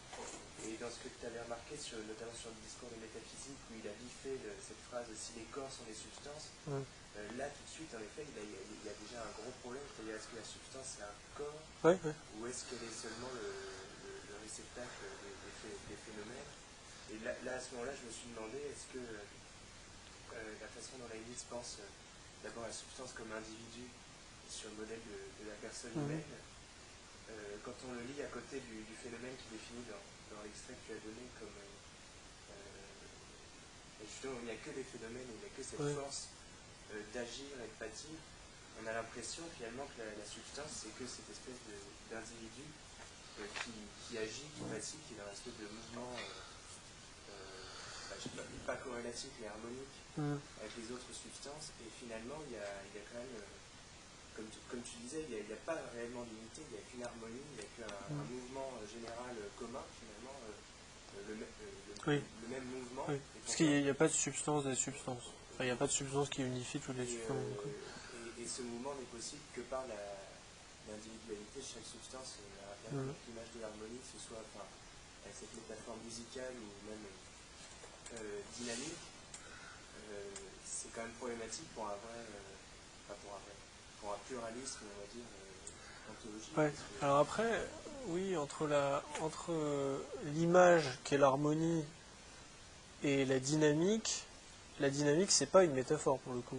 La dynamique, il y a vraiment une force, tu vois. Enfin, c'est pas une image pour dire la substance ça marche comme ça, on peut considérer que ça marche comme ça. Soit c'est un instrumentiste dans un concert, soit c'est une force. Non, là pour le coup, la force c'est pas une image, c'est vraiment une force d'action. Mais donc oui, ma question plus précisément, c'est oui. est-ce que la limite finalement a proposé cette façon de penser à la fois l'individu et le mouvement général comme une espèce de solution entre comme tu disais, le principe d'individuation et le principe de continuité? Est-ce qu'il n'y a que des substances, des monades? Enfin, j'aurais une autre question après sur la monade. Est-ce qu'il n'y a que des substances discrètes ou finalement un mouvement général continue? Tu vois, il y a des textes où on a l'impression qu'il dit comme il ne s'agit pas ni d'atomes physiques ni de points mathématiques, on peut accorder la multiplicité des substances et le continu. Sauf que j'ai un texte dans ma besace à ce propos, qui est le texte 34 le tout dernier texte de l'exemplier. Leibniz écrit: vous dites que les corps peuvent être autre chose que des phénomènes s'ils ne sont pas des substances. Je pense, moi, que s'il n'y a pas de substance corporelle, les corps sont ramenés au phénomène, et les agrégats aussi ne sont que des phénomènes, puisqu'en dehors des monades qui y rentrent, c'est la perception seule qui ajoute le reste, du fait même qu'on le perçoit ensemble. En outre, si seules les monades étaient des substances, il faudrait poser cette alternative, où les corps sont de simples phénomènes, où le continu n'est des points, ce qui est absurde. La continuité réelle ne peut donc naître que du lien substantiel. On voit bien que là, il a posé le problème.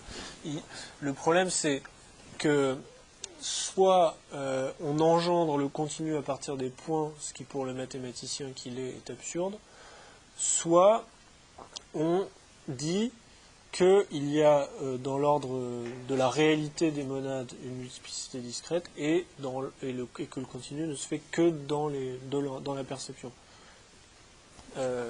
Voilà, tu vois, c'est ça l'alternative qu'il pose. Et la réponse qu'il donne, c'est que c'est le lien substantiel qui fait une continuité non pas seulement imaginaire, mais réelle. Voilà. Et du coup, enfin, oui, pardon. Non, vas-y. Mais son insistance sur le fait que les monades correspondent par exemple à un point de vue qui est une infinité, etc., dans chaque point de la matière, c'est quand même... oui, en mathématiques, c'est pas en mathématiques, mais c'est étonnant qu'il ait proposé ça, même dans la définition d'Euclide que tu dis qu'il a cité au début de la monadologie. Un point n'a pas de sens en lui-même, donc là on comprend, il n'a pas de... ce n'est rien, justement, en lui-même, il n'existe que dans son champ, au croisement de deux droites, et donc ça pose problème de penser vraiment dans les unités discrètes. Si les monades correspondent à chaque point de la matière, elles ne peuvent pas réellement être plurielles, j'ai l'impression. Comment ça, elles ne peuvent pas être plurielles? Parce qu'elles sont forcément juxtaposées avec une autre infinité de monades, finalement ça fait... Ouais, mais ça c'est pas grave, ça fait plus de pluralité, au contraire, c'est bien. Non? Enfin, je sais pas, ça fait beaucoup de pluralité. Alors après, oui, la question c'est est-ce que une monade a besoin des autres pour exister? Oui, c'est un peu ma question. Ouais. Ben non. Non. Il pourrait n'y en avoir qu'une seule, mais comme le dit la lettre à Arnaud que je citais, Dieu a voulu qu'il y en ait une pluralité infinie. Parce que c'est beau en fait. Vraiment, c'est ça. Non mais c'est vrai, c'est... Oui, puis ça correspond à sa puissance. Ouais, tout à fait, oui. Bah, c'est sûr qu'il est mieux pour quelqu'un qui se prétend tout puissant de créer une pluralité, de faire venir à l'être une pluralité infinie de monades plutôt que d'en faire venir qu'une seule, effectivement. Mais donc dans la définition même de la monade, il peut en exister qu'une, clairement. Et après, le problème c'est qu'il en existe une pluralité et qu'on n'arrive pas à raccorder cette pluralité avec avec le continu. Et d'ailleurs, je sais pas, mais c'est dans le discours de métaphysique, c'est assez intéressant parce que il va se servir de ce genre de truc pour critiquer Descartes, parce qu'il dit que voilà, l'analyse métaphysique, ça nous conduit à postuler des substances. Or, Descartes dit la substance corporelle, c'est l'étendue continue, analysable géométriquement. Et Leibniz, en fait, il explique dans je ne sais plus quel article du discours de métaphysique que du coup, c'est extrêmement suspect parce que, en raison de notre analyse substantielle de la réalité, on doit constater que l'idée de détendu continu, elle contient beaucoup de choses qu'il appelle imaginaires. Et en fait, il la rabat plutôt du côté de la perception pour dire, voilà, ça ne peut pas faire une substance. Parce que c'est pas assez solide. Ça pourrait très bien être imaginaire, le continu. Et donc, c'est une des critiques qu'il adresse à Descartes en disant, voilà, ta substance corporelle ne peut pas être une substance, parce que ça pourrait très bien être imaginaire. Et voilà, je pense que, enfin, moi j'ai l'impression, d'après ce qu'il dit en tout cas, que la seule solution qu'il a trouvée pour accorder pluralité des monades et continuité de la nature, c'est le lien substantiel. En tout cas, c'est ce qu'il dit. Après, moi, je ne connais pas tous les textes, et puis je suis absolument pas spécialiste du continu. Là, il faudrait les lumières de notre collègue spécialiste du continu. Moi, je dois me borner à me ranger à l'avis de Leibniz au soir de sa vie, le 29 mai 1716. Donc finalement, je pense que tu as quand même raison. Enfin, c'est peut-être juste mon point de vue, mais le truc le plus intéressant, c'est pas le côté ad hoc du lien substantiel, c'est que au fond, ça change rien. Oui. C'est vraiment pareil parce que voilà, le pluralisme, au fond, il se suffit à lui-même uniquement dans le pluralisme auquel on assiste dans la perception. Si on perçoit le monde dans son intégralité. Oui, puis ce qui est bon, c'est ce qui est bon pour nous, c'est qu'on assiste à un surgissement perpétuel de nouveautés. Puisque les monades s'imbriquent, s'entre-imbriquent, se plient d'une certaine manière. Donc pour nous, c'est génial. Enfin voilà, c'est vraiment. Et ça, c'est important parce que dès un texte, voilà, des années 1670, la profession de foi du philosophe, c'est un des trucs les plus importants pour les mythes, c'est que on voit de la nouveauté, on vit de la nouveauté, il y a du pli et des dépliements. Enfin. De quoi ? Du coup, il y a un côté d'harcèlement. Bah oui, et c'est pas pour rien que Deleuze a pu trouver quelque chose de cet ordre-là chez Leibniz. À ceci près que c'est pas une création objective de nouveauté, puisque tout a été déjà préordonné par Dieu. Par conséquent, on peut pas soutenir que c'est une création objective. Par contre, c'est une perception subjective de nouveauté. Et c'est d'ailleurs la différence qu'il fait dans le pli avec Whitehead, qui, alors, apparemment, bon, je ne connais rien à Whitehead, mais apparemment, pour Whitehead, il y a une vraie création de nouveauté. Donc voilà, pardon. J'ai une question qui limite, ça déborde un peu le sujet. Est-ce que tu as vu ou reconnu chez Leibniz quelque chose de Plotin, justement, de l'un plusieurs, c'est que tu as lu Plotin Ah, je sais absolument pas s'il a lu Plotin. Je suis pas sûr du tout, honnêtement. Alors après, moi j'ai pas. Mais en plus, c'est marrant parce que c'est pas la première fois que j'entends ça, le rapprochement Leibniz-Plotin. Moi je vois absolument pas. Mais bon, c'est toi qui connais mieux Plotin que moi. Si tu vois du. Non mais vraiment, je ne vois absolument pas. Mais parce qu'il n'y a pas l'engendrement de tout le réel à partir de l'un, quoi. Plotin, c'est un moniste, quoi. C'est un moniste. Alors, si on veut faire des classifications un peu à la philosophie analytique, ça serait un moniste émanentiste, voilà. Mais précisément, je te disais, l'article que j'avais lu avec Catherine Wilson et un autre auteur dont je me souviens plus le nom, il disait qu'en fait la métaphysique de Leibniz, c'était 3 points. C'était l'idée d'intellect agissant qu'il retrouvait chez Averroès, l'idée en gros, il disait que c'était l'idée de substance chez Spinoza et l'idée d'émanentisme du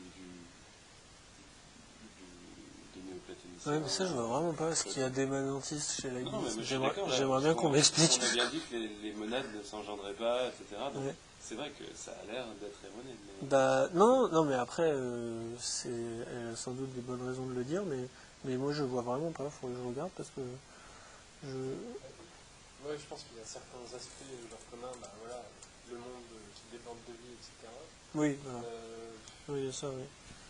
Mais il y a le côté grande philosophie de la nature agissante. Il y a plein de logos dans la nature, et là, il y a plein de monades dans la nature, donc là, ça se ressemble, mais du coup, puisqu'il n'y a pas de procession, là. le logos chez Plotin présent à la nature et qui construit la nature toujours à l'infini, il est toujours produit, enfin il procède.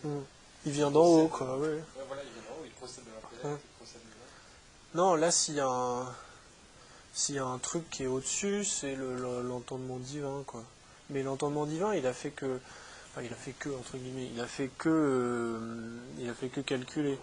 Il a pris tous les possibles, il a fait un calcul, il a dit, voilà, celui-là est le plus économique, et donc le meilleur, parce que c'est à la fois celui où il y a le plus de biens, et celui où il y a le moins besoin d'amener des gens pour que ce bien se mette en place. Et voilà.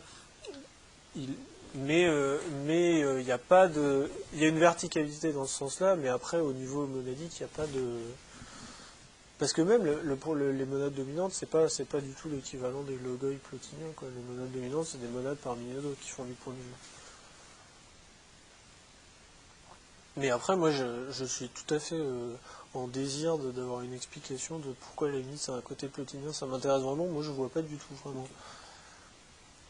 À part ce côté, oui, un peu grande philosophie de la nature bruissante qu'on trouve chez Plotin, effectivement.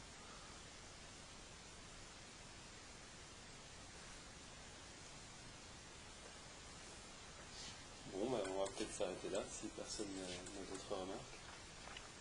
Moi, j'ai une remarque pour le futur. Oui. On a les fois précédentes et aujourd'hui encore abordé des notions d'infini et de continu, n'est-ce pas? Et c'est récurrent. Voilà. Et je pense que ce serait intéressant d'avoir un peu une histoire des conceptions mathématiques, en tout cas des définitions mathématiques. On a un spécialiste à qui on va envoyer une grande lettre pour lui dire viens nous parler de... Parce que effectivement, tu penses à qui? Pierrot, il faut qu'il vienne nous parler de l'histoire du continu. Il est mathématicien aussi. Tu pourrais quand même essayer de faire quelque chose. Oui, en plus d'ailleurs. Mathématicien que Pierrot quand même. Oui, mais puis peut-être plus historien, je sais pas. Mais en tout cas, effectivement. L'histoire du continu en mathématiques. Parce que moi là, je déclare mon incompétence absolue sur ces questions-là.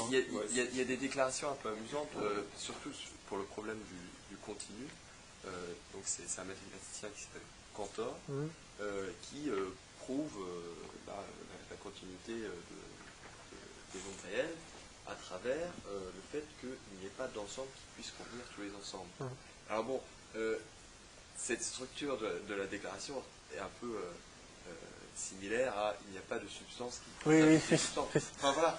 Oui, c'est vrai, oui. Il n'y a pas de monade des monades, effectivement. Disons que avoir un peu une conception claire de ce qu'est un ensemble, de ce qu'est le continu et de ce qu'est l'infini, je pense que ça peut nous être utile. Ah, tout à fait. Enfin voilà, à mon avis, ce sont juste quelques remarques qu'il faut faire. On les assimile rapidement et voilà, pas besoin de s'y attarder grandement. On verra peut-être à la prochaine séance. Ah oui. Bon, à laquelle je serai absent. Mais moi c'est pareil, je suis tout à fait désireux d'avoir une mise au point claire là-dessus, parce que c'est vrai que voilà, si on veut vraiment comprendre quelque chose à la limite, il faut avoir ce genre d'idée en tête que moi je n'ai pas, donc du coup j'ai essayé de faire ce que je pouvais. Et voilà, ce rappel de la première définition d'Euclide, voilà, enfin, ça veut dire quelque chose de façon mathématique, et ce sont des axiomatiques qui peuvent être critiquées. C'est ce que fait par exemple Riemann. Oui. Donc surtout les mathématiques de la fin du 19e, voilà, jettent un peu une lumière nouvelle sur ces conceptions. Oui, tout à fait. Ouais. Bon, voilà, c'est une proposition. Il va falloir creuser ça. Je pourrais participer à l'élaboration d'une séance là-dessus. Ça marche. Merci beaucoup. Et puis la semaine prochaine, c'est les vacances, si je ne me trompe pas. De toute façon, le programme est inscrit sur le site de séminaire-pluralisme.wordpress.com. Et normalement, la prochaine séance devrait être encore historique et concerner le perspectivisme et le pluralisme dans la pensée de Machiavel. Avec une présentation de David James. C'est encore incertain, donc à vérifier. Et sinon, il faudra que j'assure, en partie, peut-être avec Pierrot, peut-être avec d'autres, une séance dont nous verrons, je ne sais pas encore ce que pourrait être le thème, mais enfin, Il y a pas mal de suggestions. Et si vous-même vous en avez, n'hésitez pas vraiment à proposer des thèmes de séance ou à proposer vous-même d'assurer une partie de la séance. Ça peut être une demi-heure, ça peut être une séance entière comme vient de le faire Victor. C'est le principe du séminaire aussi, donc vraiment n'hésitez pas.